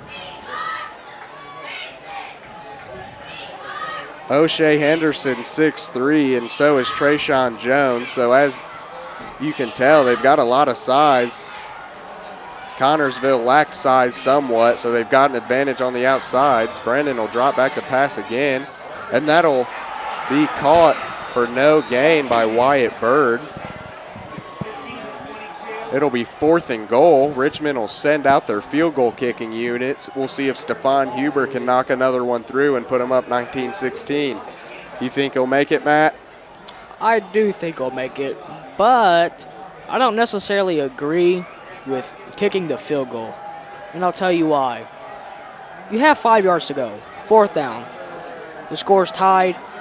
I would do a running play, Wyatt Bird, pitch it out to him, and they could have scored. They'll block the kick. What a play by Connersville at this point in the game. How this game has shifted from the way the first half was going. It is crazy. The momentum has definitely swung towards Connersville. Richmond's got to keep their heads up and has got to stay confident. They are not down in this game. It may be tied, and they may have given up 16 straight, but they have not trailed all game long. They just need to stick what they've been doing and play solid how they know they can play and how they played in the first half. Hopefully, Alec can get back on track. As we've seen, first half, 16-0. No points by Connersville, great defensive line. This half, unfortunately, the defensive line is falling apart. Yeah, they had a 16-point third quarter, which really completely changed the way this game feels. Headed into halftime, it seemed like Richmond was well in control of this, and now it seems like Connersville's pretty much doing whatever they want to do.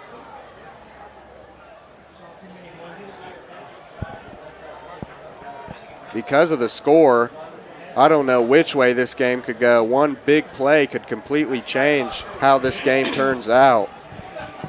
Whether that's a turnover or a long touchdown or just a long play in general, something along those lines could really, really change how this game ends. As you can see, as they're lining up, more players in the box are pressuring them to throw outside. Richmond has backed it up a little bit, not as quite as stuffed in the box, but yes, still very much lined up within those tackles. They've got about 3 people backed out deep just in case they want to pitch it or try to go vertical on them. It's about 2nd and 8 here. The clock is ticking away here in this 4th quarter in Richmond.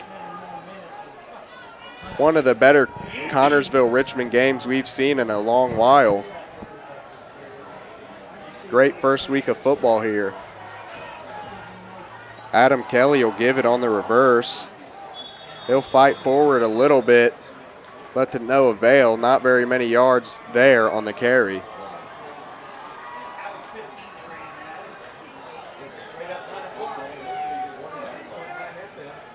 This play seems like it should be 3rd and about 5. Once again, Alec, I anticipate on them running the ball once again. We'll see. Adam Kelly hasn't made too many bad decisions tonight, and he seems to be the best player on this Connersville offense. If I'm the coach, I definitely want it in his hands as this game goes on.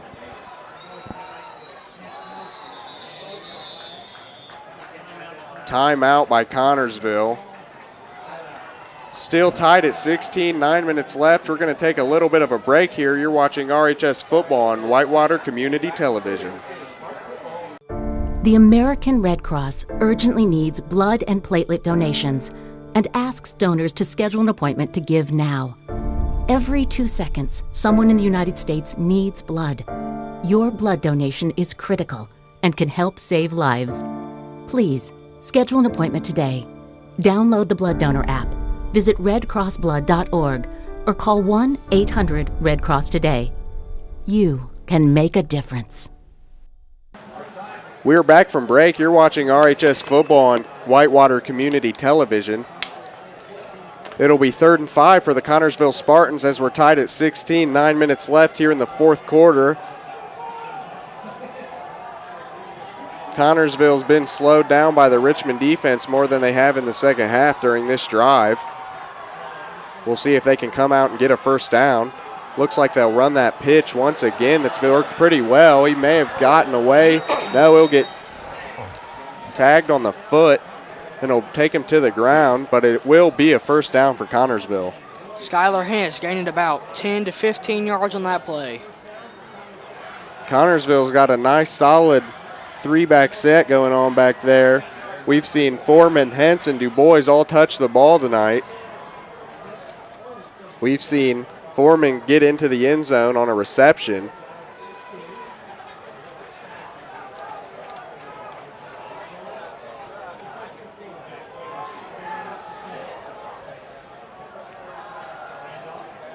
Looks like they'll just give it right up the middle. Seems like that was to Devon Foreman, but there's a flag down on the play.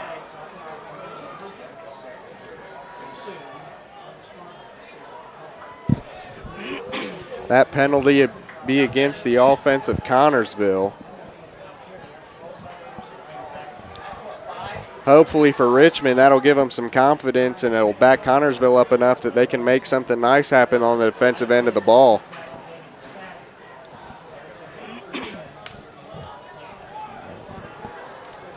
If you're Connersville, how much does that penalty weigh in your head? Are you worried about losing those yards, or are you still confident with how the second half's been going, Matt? The second half, 16-0 run. I'm pretty confident right now. I just had a run by Skylar Hintz, and I gained about 15 to 20 yards. So I'm pretty confident right now. That time they'll let Adam Kelly keep it, trying to get to the outside, but the Richmond defense read that pretty well, was able to bring him down at near the original line of scrimmage. Might be about 2nd and 10 or 2nd and 11. We're under 8 minutes to go here in the first game of the season for Richmond. There's a player down on the field for Connersville. That may be another cramp. We saw that once earlier today.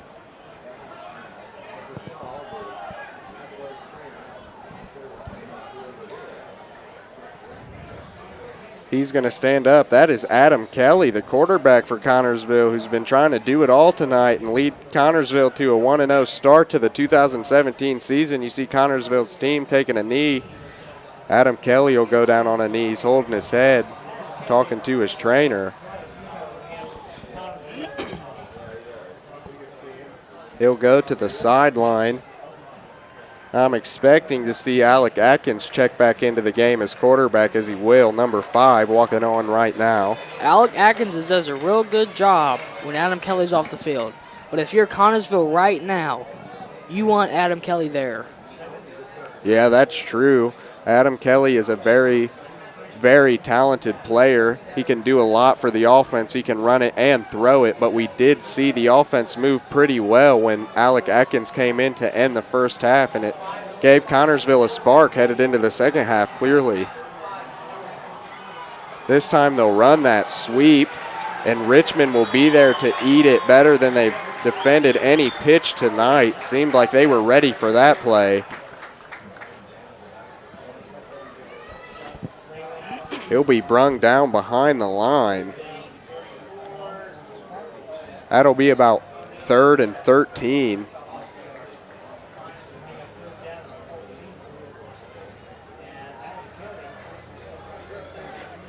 Adam Kelly will check back into the game. Don't know what was wrong with him, but Alec Atkins will go to the sideline.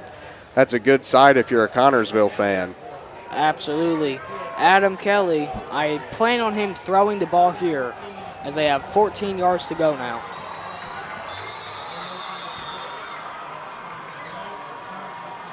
Timeout by Connersville. They don't want to know what they're going to do on this 3rd down. Want to talk it over. I'd say that's a good timeout, but you never know how those timeouts will come into play as this game progresses. We're getting later, under 7 minutes left in the 4th quarter. They may need that timeout to put something together later on and regret using it at this moment. They only have 1 timeout left, and Richmond has 3 timeouts left. That could come up huge as the clock ticks away here in Richmond. All across America, the future is waking up. And wherever they are hungry, we're finding ways to feed them. In classrooms, in neighborhoods, and at kitchen tables, parents, teachers, volunteers, and community leaders are joining together.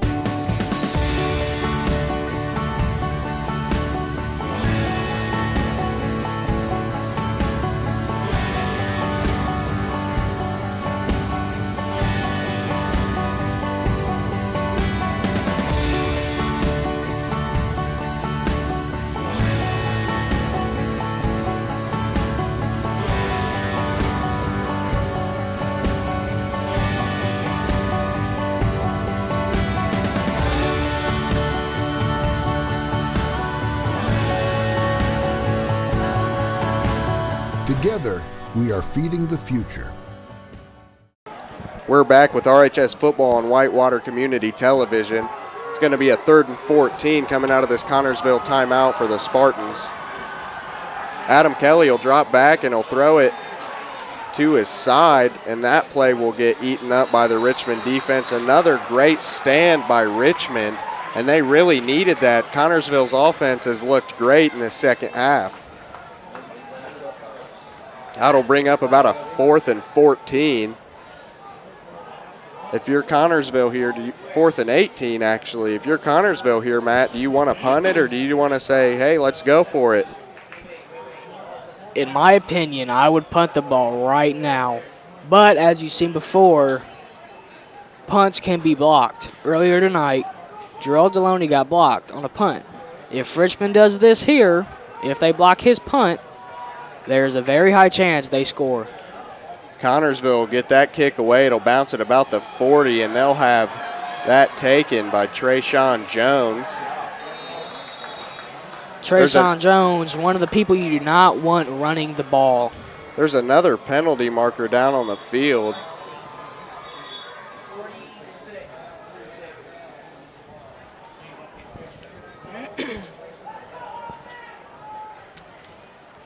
No matter what, the result of the play will be a 1st and 10 for Richmond. It's all about where the ball is spotted.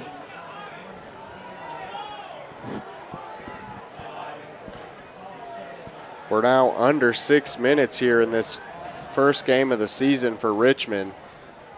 Tied at 16. Another opportunity for the offense here in the second half. We'll see if they can put any points on the board, which they've been unable to do so far.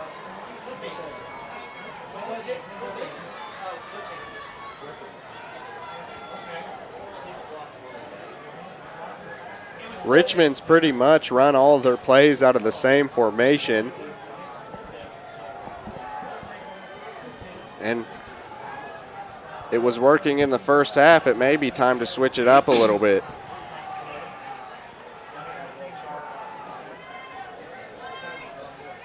If you're Connersville, Matt, and Richmond comes out in a different formation, how much does that throw you off?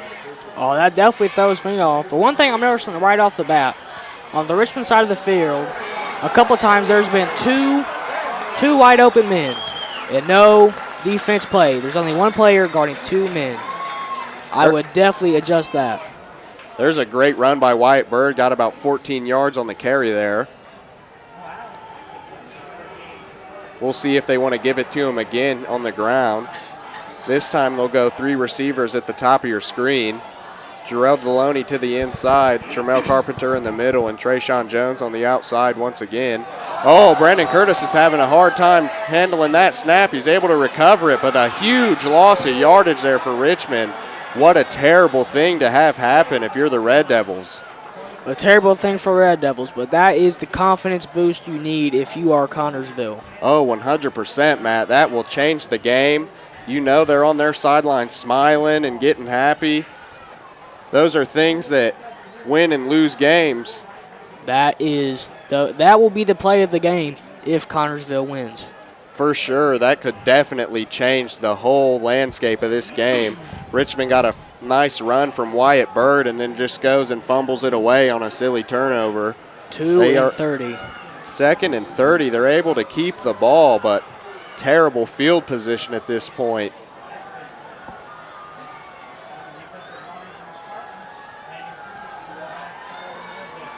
Brandon Curtis will hand it to Wyatt Bird. The Connersville defense was there. They weren't going to let him shift away that time.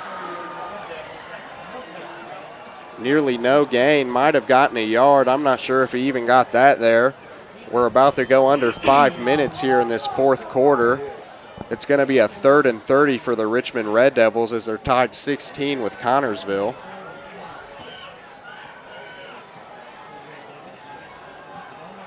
Hopefully Blaine Pierce can stay calm. That bad snap was more on Brandon Curtis than him. He just couldn't reel in the snap. This time he'll drop back to pass and he'll get some pressure off the edge. He'll throw one deep. Once again, Jarrell Deloney just can't track it down. May have been a little bit overthrown there. That'll bring up a 4th and 26 for Richmond. Richmond expected to bring the punting unit onto the field as I see Jarrell Deloney running back there. I think that's the right decision, don't you, Matt? I do think it's the right decision, but the primary focus for Richmond right now is to not get the punt blocked a second time. Yeah, a punt block here could really be damaging to the Richmond hopes of winning this game. At this point on the field, a block could go into the end zone, and if it's recovered by Connersville, that would be a touchdown. There's a timeout on the field, so we'll also take a break. You're watching RHS football on Whitewater Community Television. The American Red Cross urgently needs blood and platelet donations and asks donors to schedule an appointment to give now. Every 2 seconds, someone in the United States needs blood. Your blood donation is critical and can help save lives. Please, schedule an appointment today. Download the Blood Donor app, visit redcrossblood.org, or call 1-800-RED-CROSS today. You can make a difference. We're back with RHS football on Whitewater Community Television, tied at 16, 4th and 26 for the Red Devils. Jarrell Deloney's back to punt it once again. We had a bad snap on this possession that really seemed like Brandon Curtis may have just taken his eye off the ball. That shows his inexperience. That should get better with time. Once again, another block. As my fellow commentator Matt said, they can't afford to have that happen. But it happened, and they'll be down at about the 18-yard line. 18 yards to go for Connersville to punch this one into the end zone. That could be a huge swing. Folks, you cannot see at the right side of your screen, but the Connersville bench is going crazy. Crazy right now. Prime position for the Connersville Spartans to score. The Richmond stands are pretty quiet. It was a very ruckus night to start off, and it has definitely quieted down as Connersville's been producing a little bit more, and their sideline's been chirping a little bit more. Richmond had a big turnout for the new coaching staff's first game. They've got a lot of eyes here watching them. Maybe that adds some nerves to them. We'll see if Connersville will come out again. Adam Kelly will give it to Dylan Dubois. Dylan Dubois will get a nice run, and that'll be a first down inside the 10, 1st and goal for Connersville. But there's a player hurt on the ground for Richmond. Takes his helmet off. Can't tell who that player is yet. That's number 2. That's Delonte Hampton, who's hurt on the field. Hard to tell what could have happened. That seems to be holding his knee. That is a bad loss for Richmond.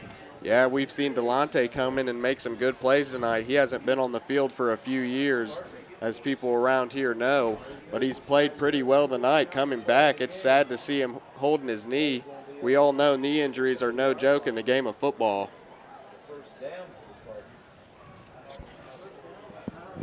We're going to take a break for this injury timeout. You're watching RHS football on Whitewater Community Television.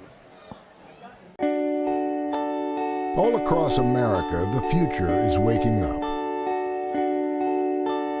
And wherever they are hungry, we're finding ways to feed them. In classrooms, in neighborhoods, and at kitchen tables, parents, teachers, volunteers, and community leaders are joining together.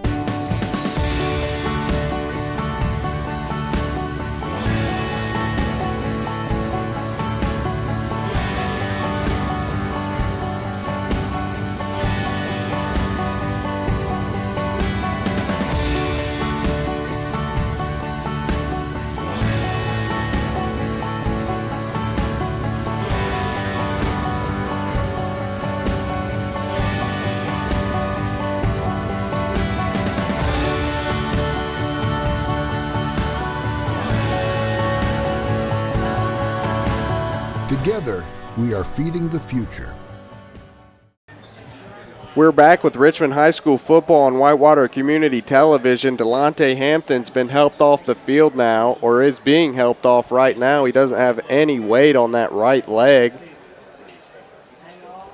Hopefully it's just something minor and it's just a ding and nothing serious like any tears and ligaments inside of his knee.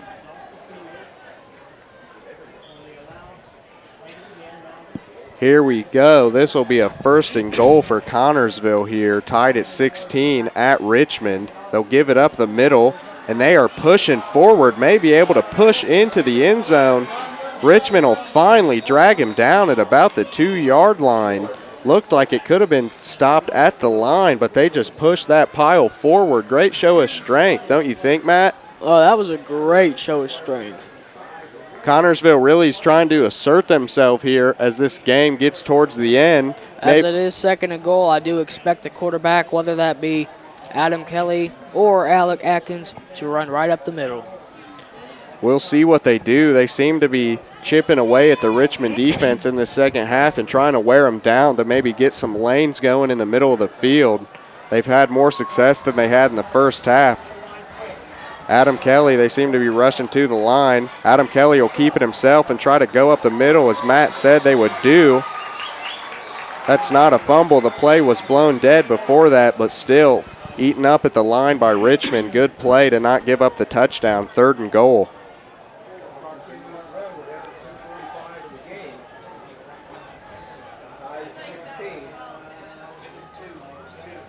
You don't have very much field to work with when you're at about the 3-yard line or the 4-yard line here, so close to the end zone. Your playbook's very limited.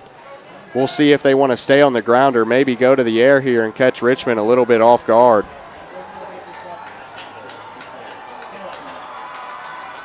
They'll give it up the middle again. That'll be Devontae Foreman. That'll be Richmond ball, a fumble at the 5-yard line. Huge mishap for Connersville, and that may have just saved the game for the Richmond Red Devils and derailed it for them. Alec. What a great play. 2:13 left in the game. The Richmond stands are really lighting up now. That's a huge play and a huge shot of energy into the Richmond team. That should give the offense some confidence, and maybe they'll be able to put a drive together and get some points on the board here for this second half. Brandon Curtis really needs to work on his throwing game this possession if they want to make some serious yards. Yeah, they've got about 94 yards if they hope to put it into the end zone. I don't know how far Stephon Huber's kicking range is, but to be safe, I think you really want to punch it in here. Brandon Curtis, as you said, will be back to throw. He'll get it completed out to Trayshawn Jones. Right now, with the clock ticking, it is not a smart idea to play it slow and steady. They need to work at a fast pace. They got about 7 yards there. Not too bad. They still have 2 timeouts left. As we said, the timeouts may come into play. Connersville's only got 1. Brandon Curtis will look to throw again, and that time he'll just put too much air under it, looking for Jarrell Deloney. There is another example of the inexperience Brandon Curtis has. Last week in the scrimmage against Pendleton, people said his throws were a bit high. He's definitely toned it down in this game, but he's still got work as the season goes on, and they want to go to New Palestine next week.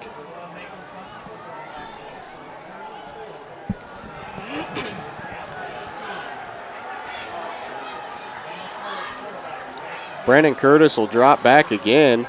Once again, he'll try to get it to Trayshawn Jones, but that ball will hit the ground before he can reel it in. That'll be incomplete. That'll bring up a 4th down for Richmond. If you're Richmond, are you going for it here and risking it? If I'm Richmond right now, I would punt it. But like I said before, if it gets blocked, Connersville will score if they block this punt. They have the pass too, so. If I'm Richmond, I'm very nervous about this punt being blocked a 3rd time. As you can see, it's only 4 yards, so that shouldn't be too hard for the Red Devils. They're working in a small quarter of the field here, being so close to their own end zone. So this punt will have to come out of Jarrell's hands and into the air fast. There's a timeout on the field. Richmond calls a timeout. We're going to take a little bit of a break here, tied at 16, 1:39 left in the 4th quarter. The American Red Cross urgently needs blood and platelet donations and asks donors to schedule an appointment to give now. Every 2 seconds, someone in the United States needs blood. Your blood donation is critical and can help save lives. Please, schedule an appointment today. Download the Blood Donor app, visit redcrossblood.org, or call 1-800-RED-CROSS today. You can make a difference. We're back with RHS football on the Whitewater Community Television Network.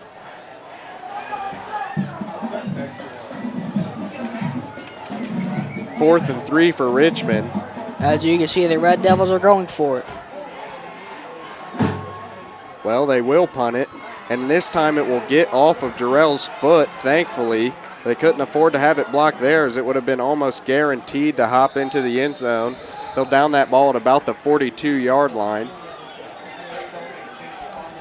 1st and 10 for Connersville. They're on Richmond's side of the 50-yard line. Not too long of a field to go. Do you see them putting in points to win this game, Matt? Yeah, I see. Unfortunately, we haven't been able to see much of their kicker and punter tonight, so we don't really know how good of a leg he has. But the thing is, if Connersville keeps on running, they will get no yards. Connersville's got to hold on to the ball. We've seen the ball hit the turf far too many times tonight if they want to win this game. And this has been a first game of the season, not the most well-executed game, but still, later in the season, that's really going to catch up to them. That time, Adam Kelly's going to give it up the middle. He got about 10 yards and a first down for Connersville. Nice way to start this drive. If Connersville plays this right, they may be able to score with little to no time left or kick a field goal as time expires to win this game and give Richmond no chance to put some points on the board and come back and win. They just can't afford any silly mistakes. Adam Kelly's going to give it up the middle again. Richmond's able to stuff that one at the line. 2nd and 10 for Connersville. Speaking of silly mistakes, Alec, the clock is ticking. 1:05 left in the game. Do not run it up the middle.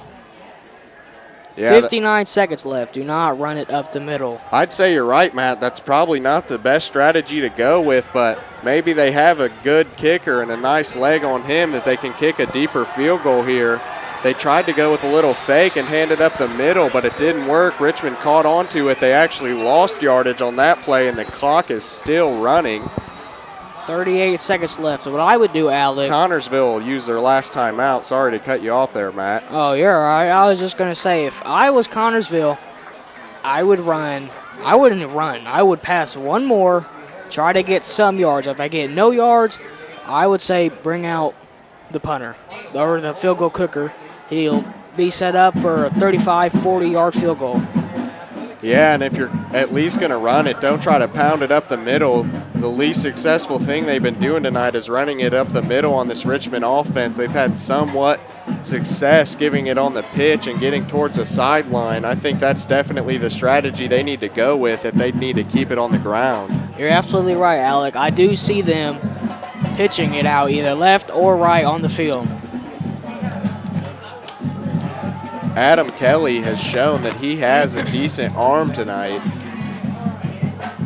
I'm sure he could get the ball to the end zone from here if needed. They will give it on the pitch. It bounces off his hands, but it bounces right back into him. Dylan DuBois able to grab that. Nearly a disaster for Connersville. Turned into a solid play that got him a few yards back. All right, Alec. 25 seconds. What would you do? Well, they don't have a timeout. You don't really have a choice here but to try to score, Matt. 4th and about 8 yards to go, but the first down's not an option. You've got to try something in the end zone. I'm calling overtime, Alec. We'll see if they're able to get it. I'm calling overtime. They'll pitch it to Dylan DuBois, who will cut inside and still on his feet. He'll go down. That's zeros on the clock. We're going to overtime here in the first week of the season between Richmond and Connersville. We're going to take a bit of a break here before the overtime period starts. You're watching RHS football on the Whitewater Community Television Network. All across America, the future is waking up. And wherever they are hungry, we're finding ways to feed them. In classrooms, in neighborhoods, and at kitchen tables, parents, teachers, volunteers, and community leaders are joining together.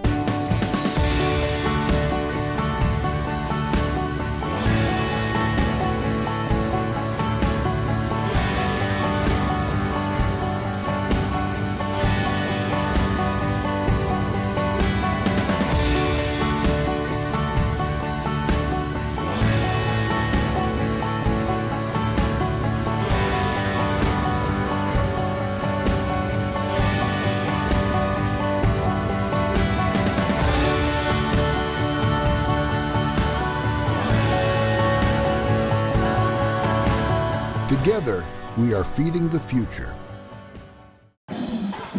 We're back with RHS football on Whitewater Community Television. We're about to start an overtime period here in the first week of the season between Richmond and Connersville. They're deadlocked at 16. The team captains are coming onto the field to do a coin flip to see who will get possession of the ball first here in overtime. Great game to start the season.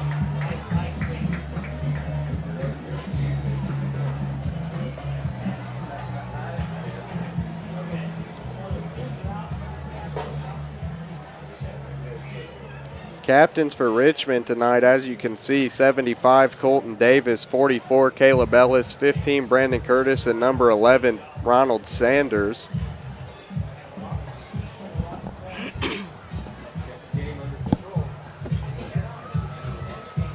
You can see the ref going over the rules of this coin toss.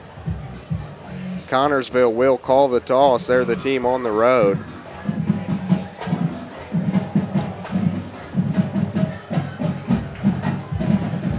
Richmond seems to have won the toss. I think I just saw Brandon Curtis say they want the ball first.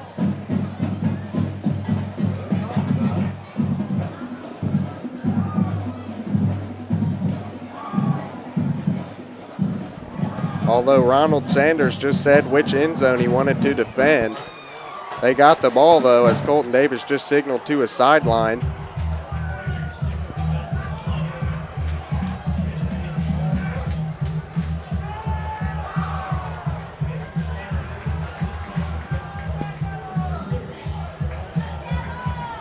If you're Connersville, you got to be feeling great about yourself in this overtime period. As we said a few times in this broadcast, Richmond was the favorite to win this game tonight to open the season and start off 1-0, but we could see it shift and Connersville start off 1-0. I don't know, Alex. It's going to be a good game. As we could see earlier, Brandon Curtis, first time starting varsity. Hopefully in the overtime period, he'll be able to do his magic. The rules for a high school overtime are like college. There will be no kickoff and there is not a clock. Each team will get a possession to see what they can do. Richmond will start with the ball at the 10-yard line. It'll be 1st and goal for the Red Devils. Brandon Curtis is looking to his sideline to get the play in.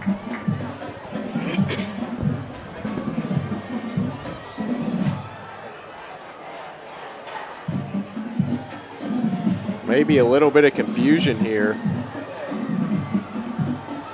Seems as if they wanted the ball spotted on a different hash, though. Maybe try to go to the outside on the right with Wyatt Bird and get a little bit more space by moving that ball to the left hash.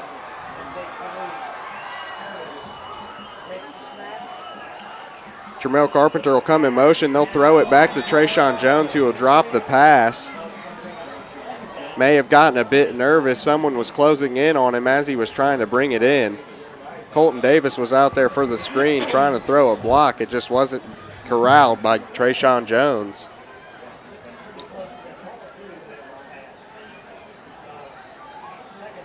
We'll see if Richmond wants to give it to Wyatt Bird. What do you think they'll do, Matt?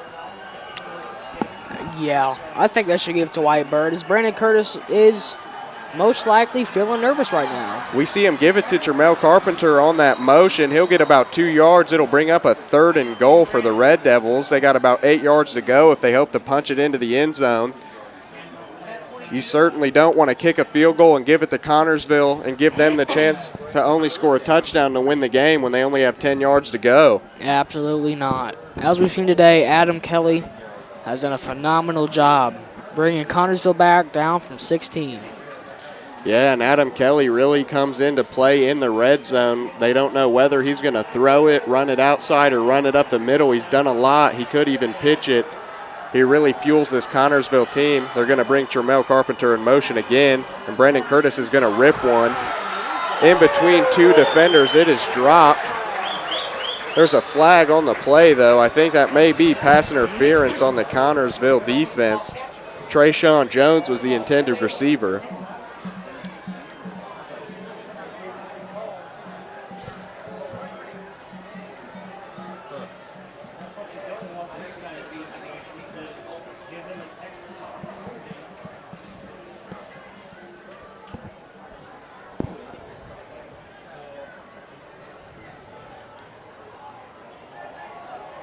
Defensive holding on Connersville, not a penalty you see come up too often, but in the close quarters of the red zone, it is more likely that that could pop up if wide receivers are trying to run their routes.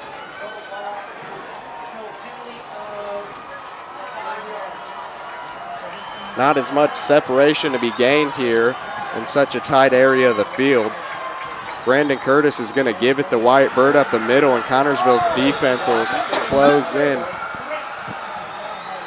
Bring him down behind the line of scrimmage. Loss of maybe 2 yards there.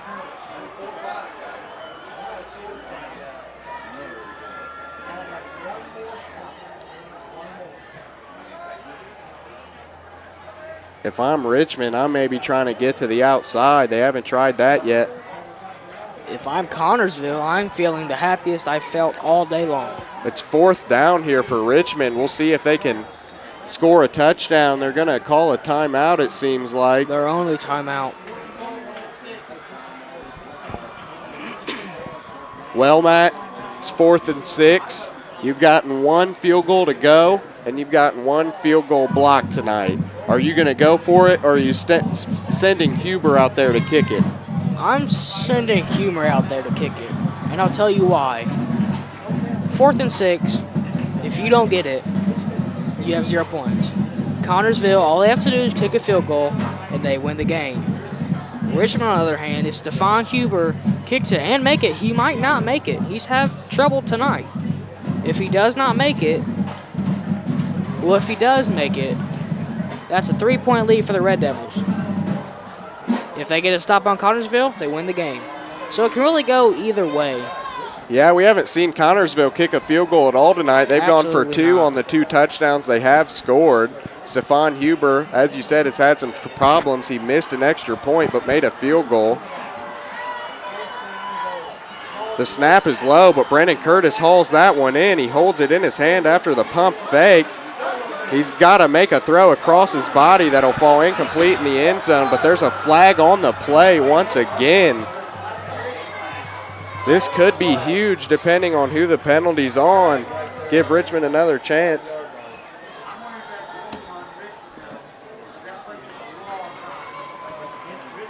That'll be on Richmond. That penalty will be declined. That'll bring Connersville out to try their first attempt at this overtime. That is the worst possible option that could happen for Richmond High School today. Yeah, ending with no points. That's not a good thing to happen. You could at least send Stephon Huber out there to try to get the 3.